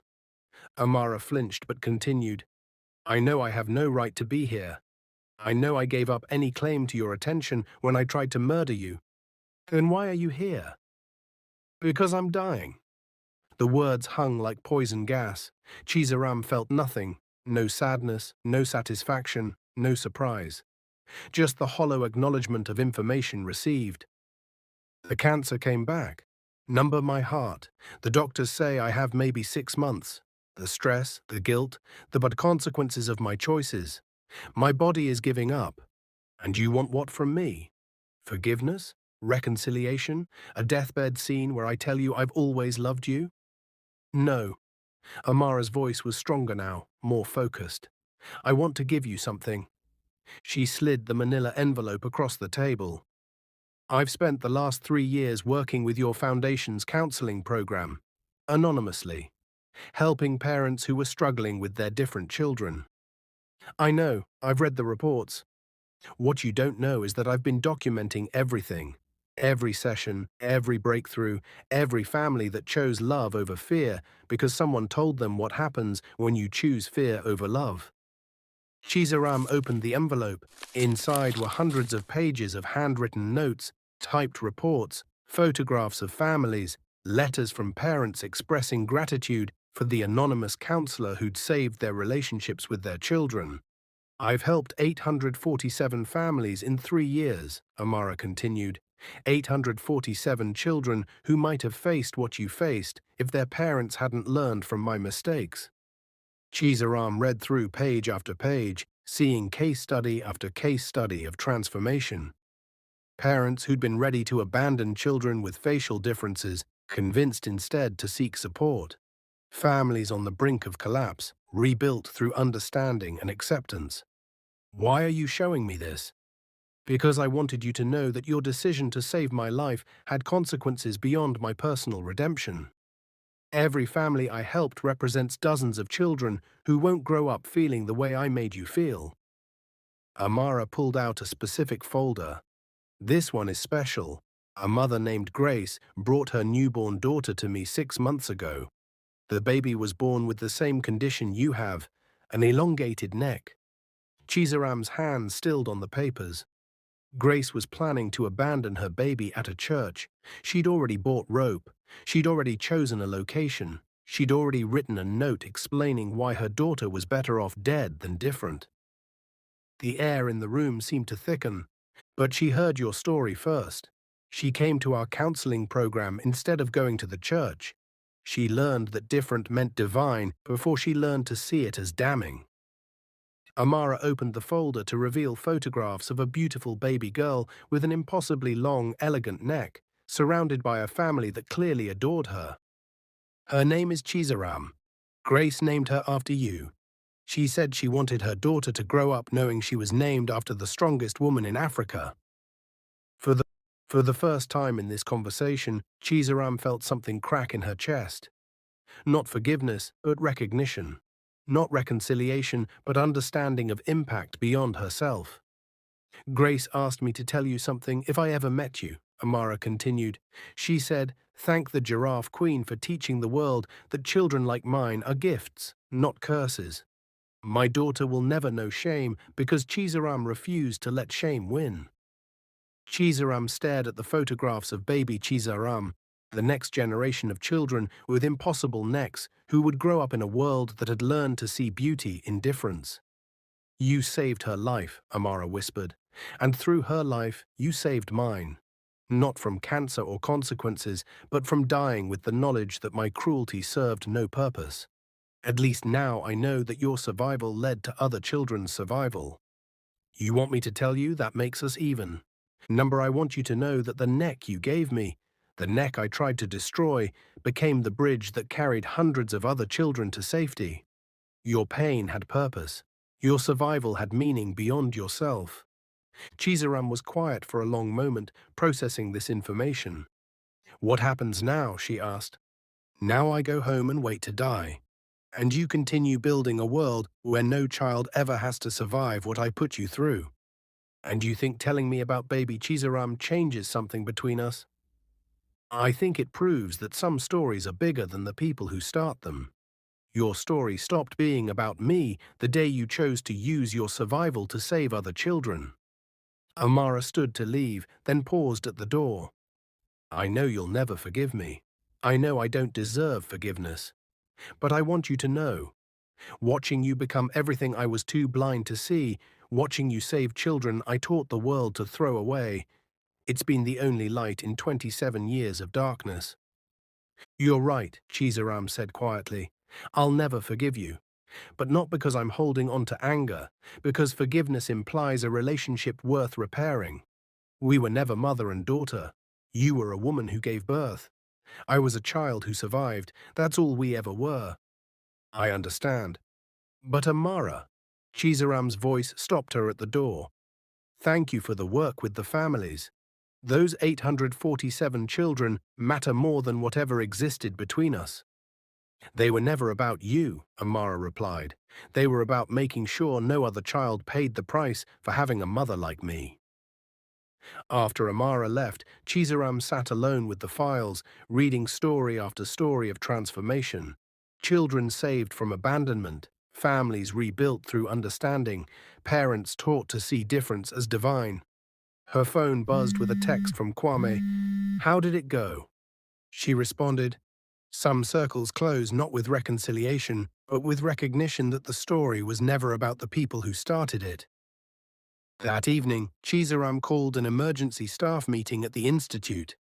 "We're launching a new program," she announced. "The Next Generation Initiative, specifically designed to support families with children born with elongated necks and other rare physical differences."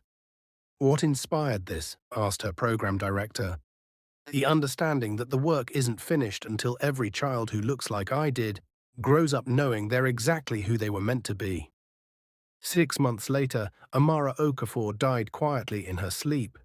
She was buried in the village cemetery without ceremony, attended only by the few families she'd counseled who insisted on honoring the woman who'd helped them choose love over fear.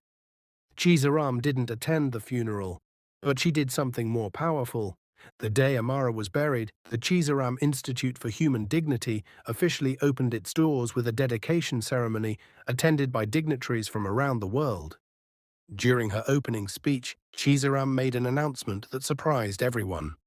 "Today we dedicate this institute not just to children with visible differences, but to the complex truth that healing is possible for everyone.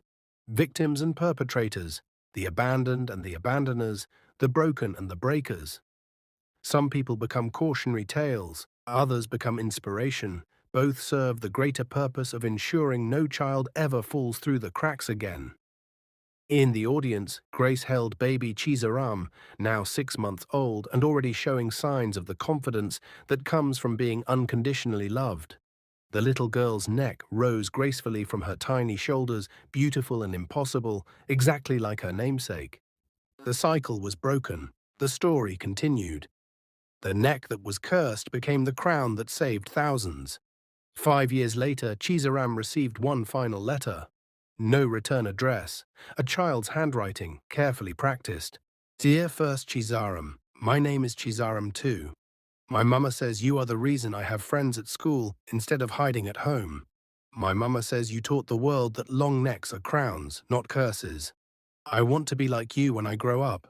I want to help children who look different feel beautiful. Thank you for making sure I never had to be ashamed of who I am. Love, Second Chizaram, age 5. Attached was a drawing, two giraffes standing side by side, necks intertwined like a heart, with the words "Different is divine" written in rainbow crayon. Chizaram hung the drawing in her office, where she could see it every day. Proof that some victories echo across generations, that some necks become bridges to futures no one could have imagined. The woman who'd tried to strangle her had inadvertently created the most powerful force for protecting children the world had ever seen. Some stories end with forgiveness, others end with purpose. This one was building toward revolution. She never explained the neck. She didn't need to. Some stories end with forgiveness, others end with purpose. The greatest victory isn't defeating your enemies, it's making sure they can't create more victims. At 52, Chizaram stood before a mirror in her private office, preparing for what she knew would be her final public appearance. Her impossible neck had only grown more elegant with age, her movements more graceful, her presence more commanding. The girl who'd once hidden behind scarves now wore her difference like a crown that caught light from every angle. Today marked the 30th anniversary of her first runway appearance in Lagos, the moment that had launched a global movement. Today, she would announce her complete withdrawal from public life to focus on what she called the deepest work. But first, there was someone she needed to see. "Bring her in," Chizaram said to her assistant. The door opened, and 5-year-old Chizaram Okafor walked in with the confidence of a child who'd never known shame.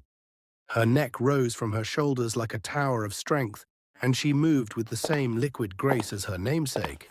But this wasn't inheritance. This was evolution. "Miss Chizaram," the little girl exclaimed, running to embrace the woman who'd made her existence possible. "Mama says you're retiring today." "That's right, little one. I'm passing the crown to the next generation." "What crown?" "You're not wearing a crown." Chizaram knelt gracefully, bringing her face level with the child's.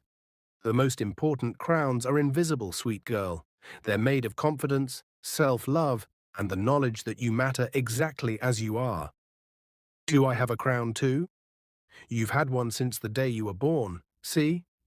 Chizaram placed her hands gently on either side of the child's neck. This beautiful neck? This is your crown. It makes you special, not strange. Divine, not defective.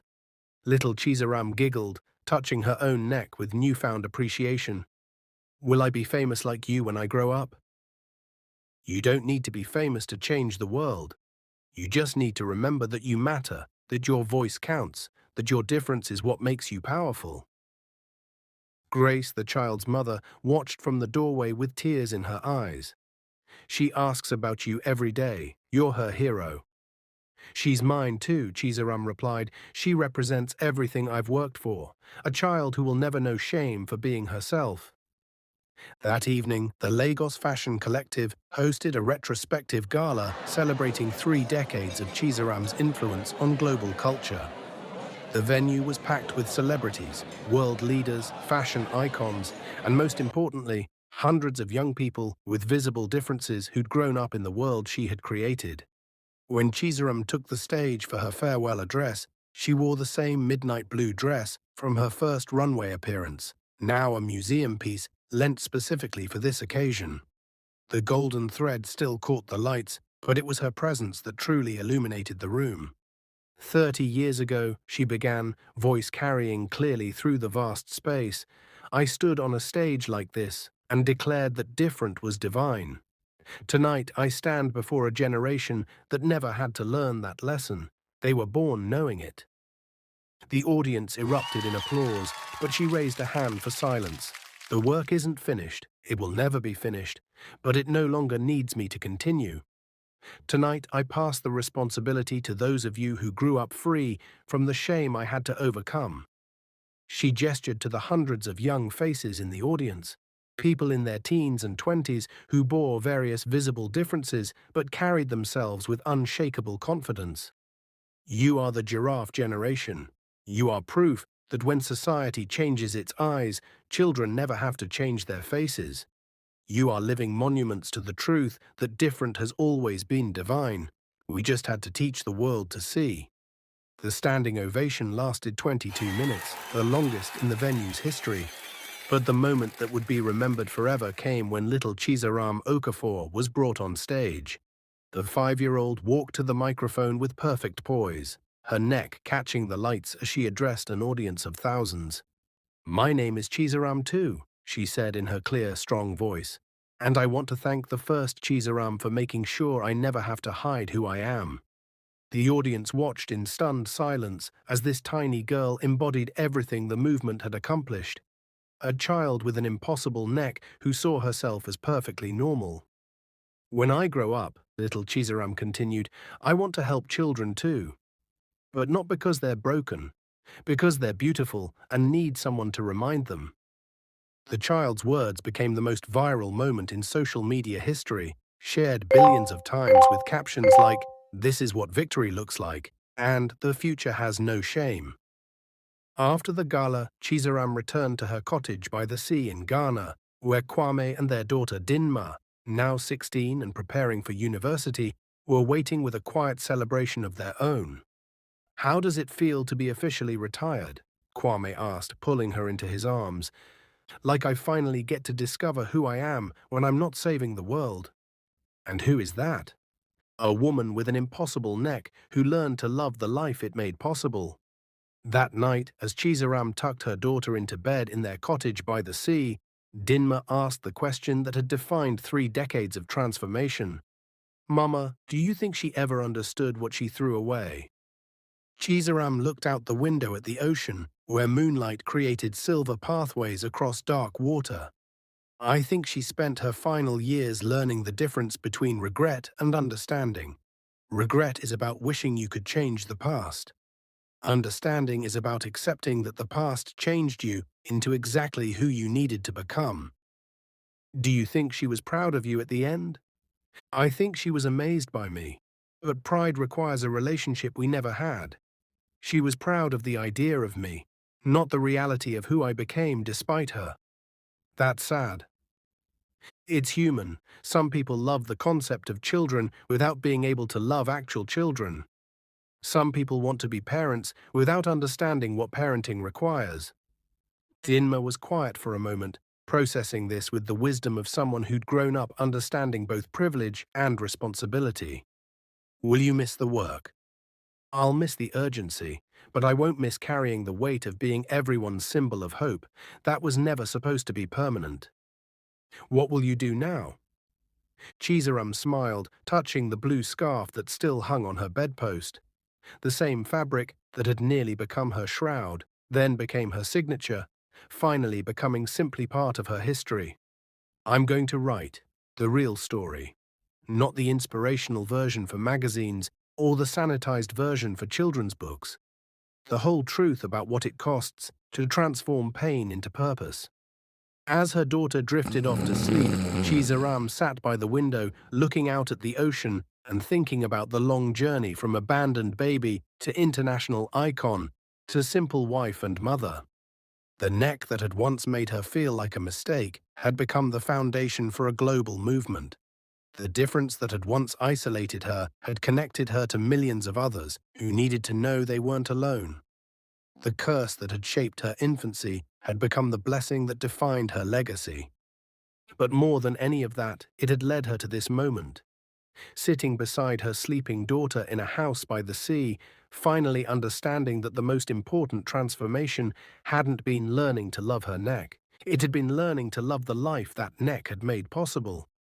Her phone buzzed with a message from little Chizaram's mother.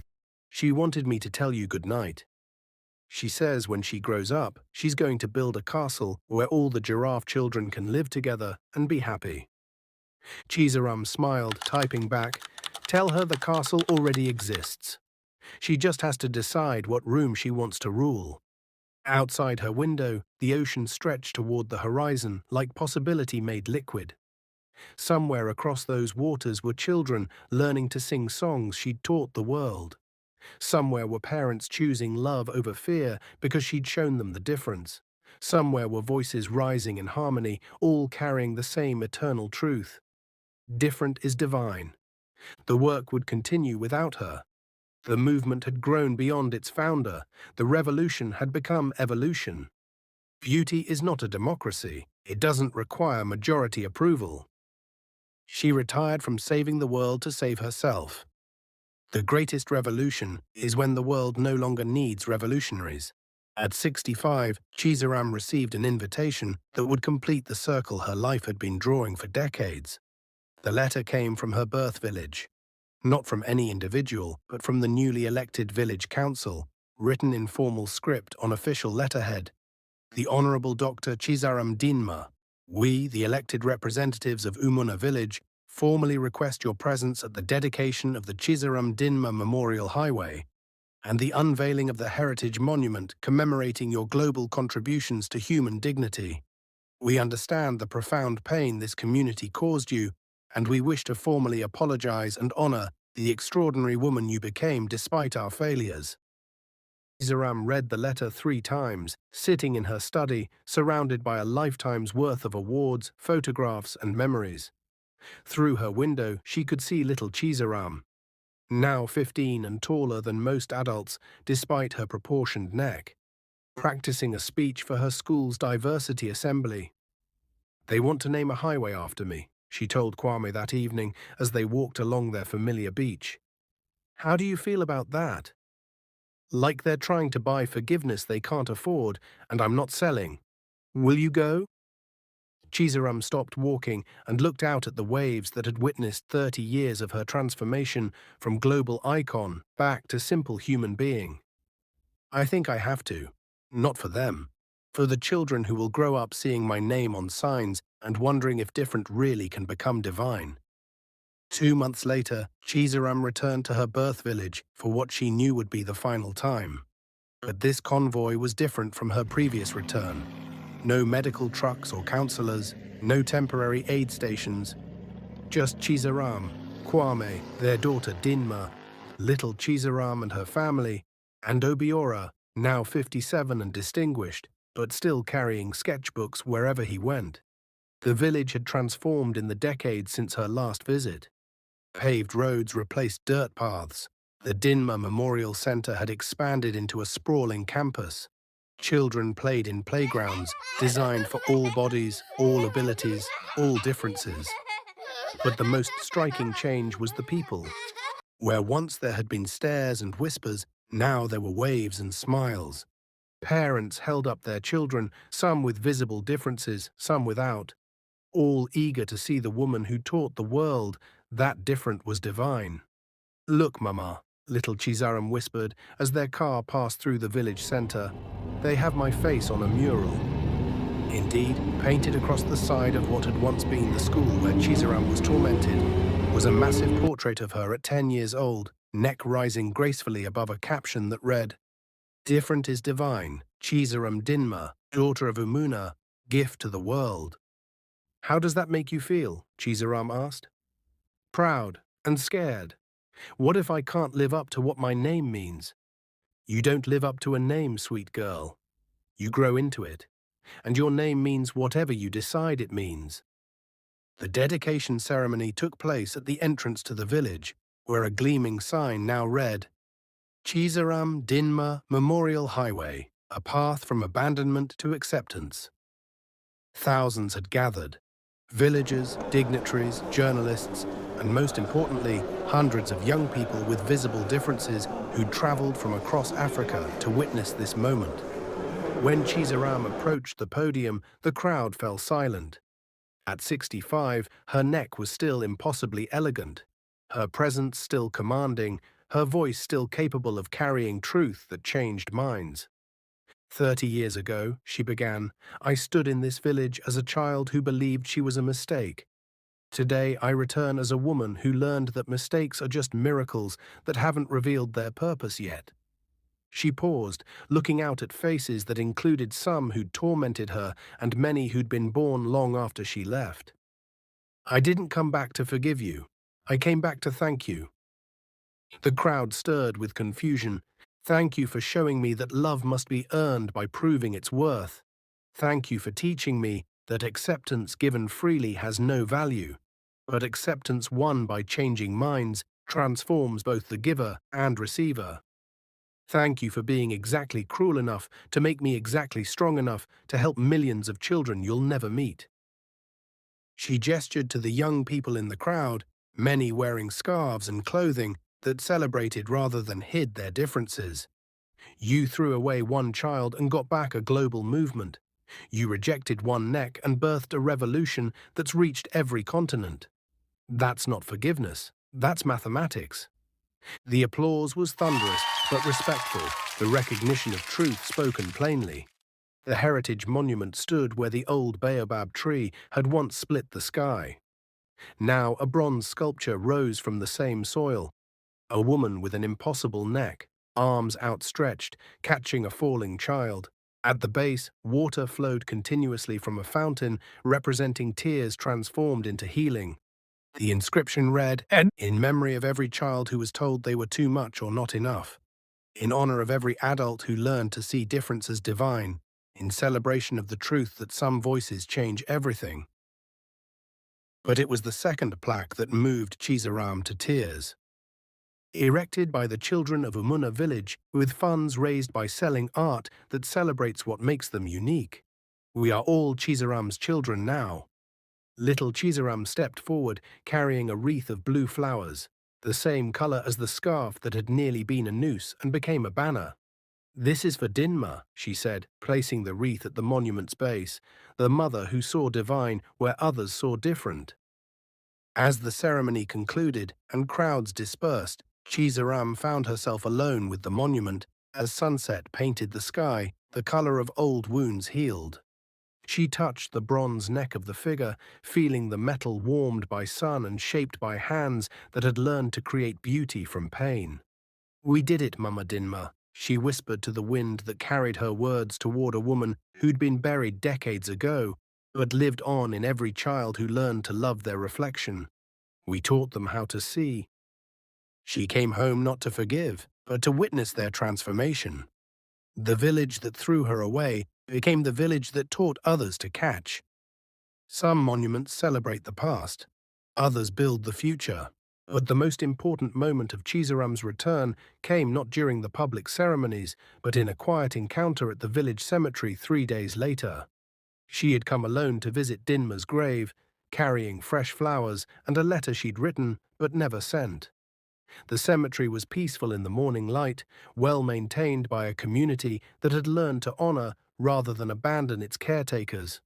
She found Dinma's gravestone adorned with offerings, flowers, drawings, small toys left by children who'd been told about the woman who saved the girl with the impossible neck.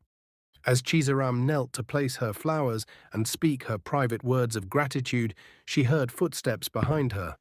"I hoped I might find you here." Chizaram turned to see an elderly woman approaching slowly, leaning on a walking stick carved with intricate patterns. It took a moment to recognize the face, aged and weathered by decades of hard living. Mama Ngozi, the woman who'd tried to warn Amara about eating giraffe meat during pregnancy. The village elder who'd understood the curse before anyone else. "Mama Ngozi," Chizaram said, rising to greet the woman who was now well into her 80s. "You're still here." Still here, still watching, still remembering everything I've seen in 93 years of life. They stood in comfortable silence, two women who'd witnessed the full arc of a story that had started with cursed meat and ended with global transformation. "I tried to warn her," Mama Ngozi said finally. "Your birth mother told her what would happen if she ate that giraffe meat while pregnant. But young people think they know better than ancestral wisdom. Do you think the meat really caused my neck?" Mama Ngozi smiled, revealing teeth worn down by decades of life. "Child, I've learned that some questions are less important than their answers. What matters isn't why you were born different. What matters is what you did with the difference." She gestured toward the monument visible in the distance, where children were playing games that included rather than excluded those who looked unusual. The ancestors spoke through me that day, but I didn't understand their message. I thought I was warning against a curse, but the ancestors were announcing a blessing that wouldn't reveal itself for decades. "There's something I need to tell you," Mama Ngozi continued, her voice taking on the weight of prophecy. "Something I've carried for 65 years, waiting for you to be ready to hear it." Chizaram felt a chill despite the warm morning air. "What?" "The night you were born, I had a dream. I saw a child with a neck reaching toward the stars, teaching the world to look up instead of down. In the dream, the child was surrounded by thousands of other children, all singing the same song, 'Different is divine.'" The old woman's eyes grew distant, seeing beyond the present moment. "I woke up knowing I'd witnessed a prophecy. But I was young then, frightened by visions I didn't understand. I tried to prevent what I thought was a curse, not realizing I was witnessing the birth of something sacred. You think I was meant to be born this way? Child, I think you were born exactly as you needed to become exactly who the world needed you to become. The ancestors don't make mistakes. They make miracles that take decades to reveal their purpose." Mama Ngozi reached into a worn leather bag and pulled out something wrapped in faded blue cloth. "This belonged to your birth mother. She gave it to me before she died, with instructions to give it to you if you ever returned." Chizaram unwrapped the cloth to reveal a small wooden carving, a giraffe with an elongated neck, beautifully crafted with intricate details.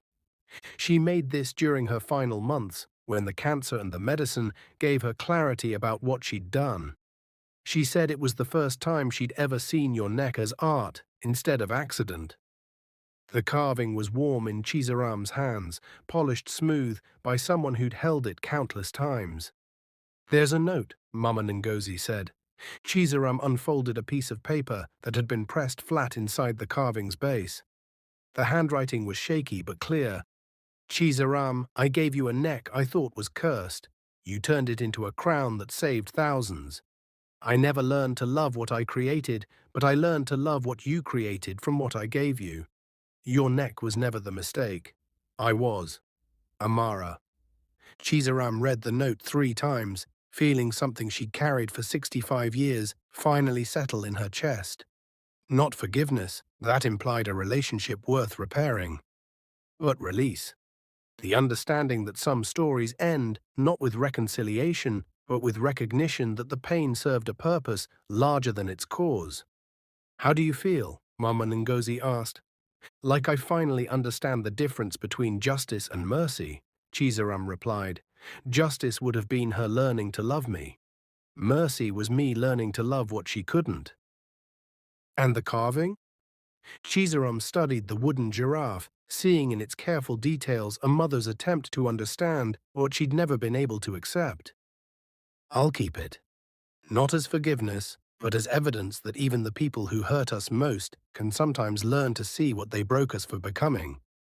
She placed the carving carefully in her bag, next to the flowers meant for Dinma's grave. Will you tell others about our conversation? Only if you want me to. Some conversations are meant to be witnessed, not recorded. This was between us, the ancestors, and the truth that some wounds heal not by forgetting, but by transforming their purpose. As Mama Ngozi walked away, moving slowly but steadily through the cemetery where so many stories ended and began, Chizaram knelt again beside Dinma's grave. She tried to understand, Mama.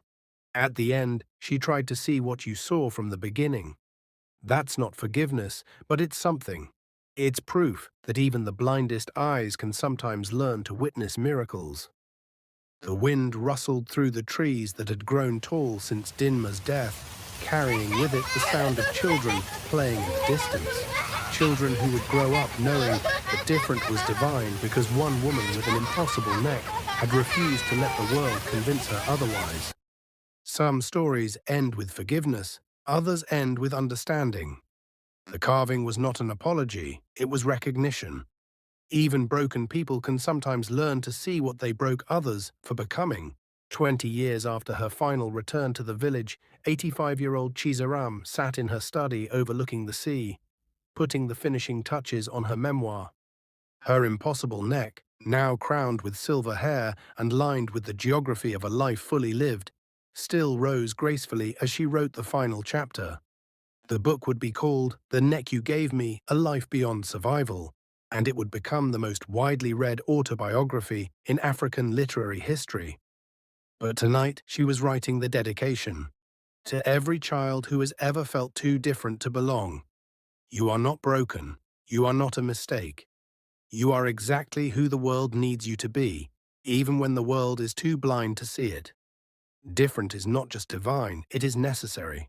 We are the answers to questions humanity hasn't learned to ask yet. Through her window, she could see little Chizaram, now 35 and director of global operations for the foundation, walking along the beach with her own daughter. 3-year-old Dinma moved with the confident grace of a child who'd never known shame, her perfectly proportioned neck rising above shoulders that would never carry the weight of others' expectations. The gift had skipped a generation, but the legacy lived on in different ways. A knock on her door interrupted her writing. Come in. Obiora entered, now 77 but still carrying sketchbooks everywhere he went. His hair was white, his hands marked by decades of drawing, but his eyes still held the wonder of someone who saw art where others saw ordinary. Still working on the book? Finishing it. Finally. What's the last chapter about? The thing everyone wants to know but never asks. Would I change anything if I could go back? Obiora settled into the chair across from her desk, the same chair where hundreds of interviews had been conducted, thousands of letters had been read, millions of decisions had been made that changed the trajectory of human understanding. And would you? Chizaram set down her pen and looked out at the ocean that had witnessed her transformation from global icon to simple grandmother. I would change the cruelty. I would spare every child the pain of believing their mistakes. But I wouldn't change the neck. The neck was never the problem. The neck was the solution to a problem I didn't even know existed. What problem? The world's inability to see divine in different. The human tendency to discard what we don't understand, instead of expanding our understanding to include what we've discarded. She picked up the wooden giraffe carving that had sat on her desk for 20 years, its surface worn smooth by countless moments of contemplation. Every child born different is born with a gift wrapped in a challenge. The gift is showing the world new ways to be beautiful. The challenge is surviving long enough to deliver it. And you delivered yours. We delivered ours. You, me, Dinma, even Amara in her broken way. We all contributed to changing how the world sees difference. But the real victory isn't that I survived. It's that future children won't have to survive the same things I survived.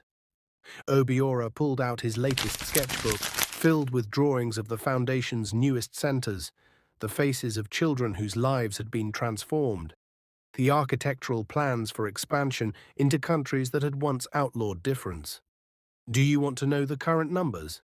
Chizaram nodded. The Global Giraffe Initiative now operates in 147 countries. We've directly helped over 2.3 million children access medical care, educational support, and social acceptance. But the ripple effects are impossible to calculate. Parents who learn to love differently, communities that changed their definitions of normal, governments that passed inclusion laws, children who grew up believing difference was divine because they never learned it was supposed to be shameful. He showed her sketch after sketch, children with facial differences playing without hiding, parents celebrating their unique offspring, communities building infrastructure that included rather than excluded.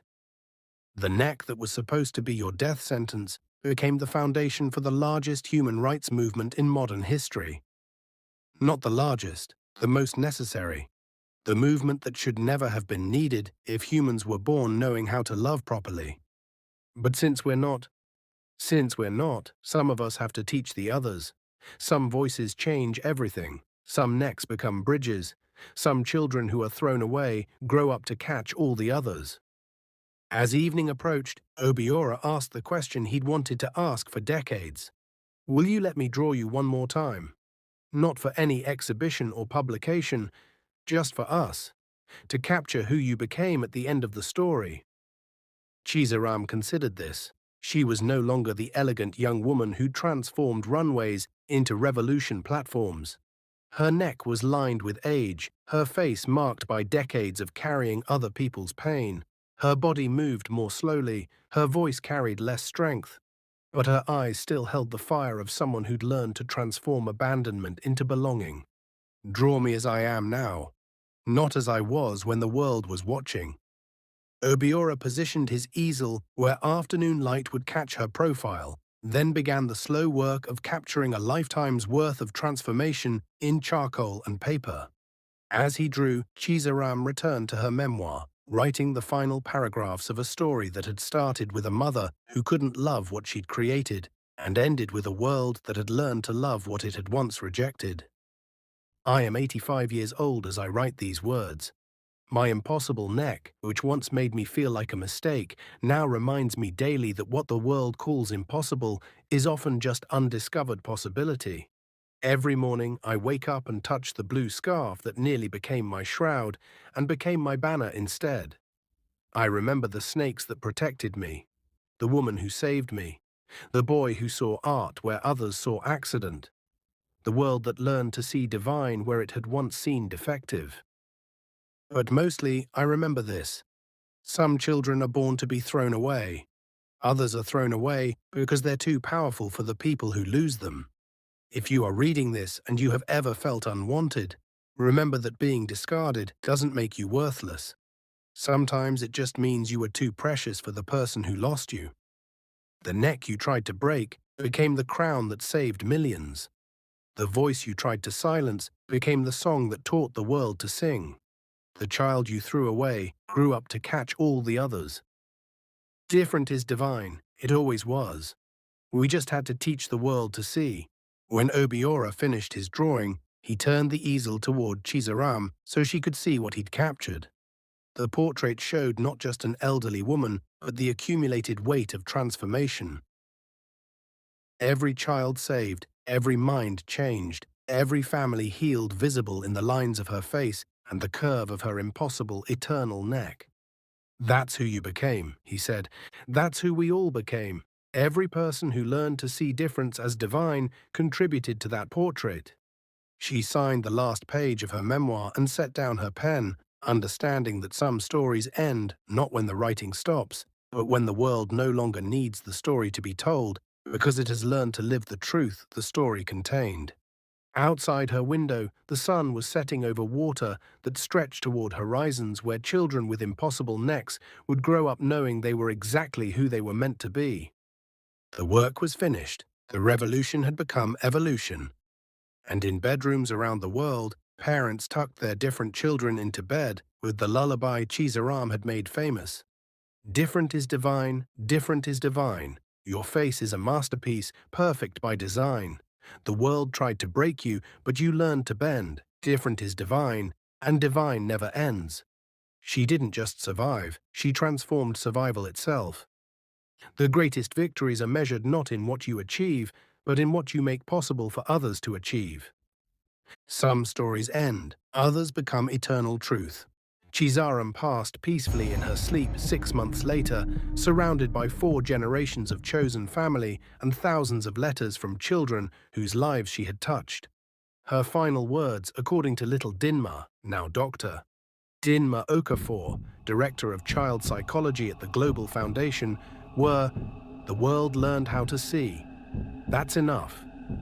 But her most lasting legacy wasn't literary or institutional, it was cultural, a complete transformation in how humanity understood difference, beauty, and the courage required to exist as yourself in a world that profits from your insecurity. Today, 50 years after a baby with an impossible neck was abandoned under a baobab tree, the world looks fundamentally different. In medical schools across 6 continents, students learn Chizaram protocols, treatment approaches that celebrate difference instead of erasing it. Fashion academies require courses on adaptive beauty. Corporate diversity training includes mandatory modules on visible difference inclusion. The girl who was called Monster became the standard by which humanity measured its compassion. In Lagos, the Chizaram Institute for Human Diversity graduates its 1,000th doctor, all specializing in treating children with visible differences, not as problems to be solved, but as variations to be celebrated. The waiting list is 3 years long. Parents compete to get their different children admitted. In New York, the United Nations unanimously renews the Global Giraffe Accords for the 6th consecutive decade, establishing universal protections for children with facial differences and mandating inclusion infrastructure in all member nations. In village schools across Africa, children learn about Chizaram the way previous generations learned about queens and warriors. As someone who proved that being thrown away doesn't mean staying thrown away. But perhaps the most profound change is harder to measure. The millions of parents who, when faced with a child who looks different, now ask not what's wrong, but what's wonderful. The shift in language reflects a transformation in consciousness so complete it rewrote human thinking. Disability became difference. Abnormal became unique. Broken became beautifully made. The world learned new ways to see because one woman refused to hide. In the village where she was abandoned, a bronze statue stands where the baobab tree once split. It shows a woman with an impossibly long neck, arms outstretched, catching a falling child.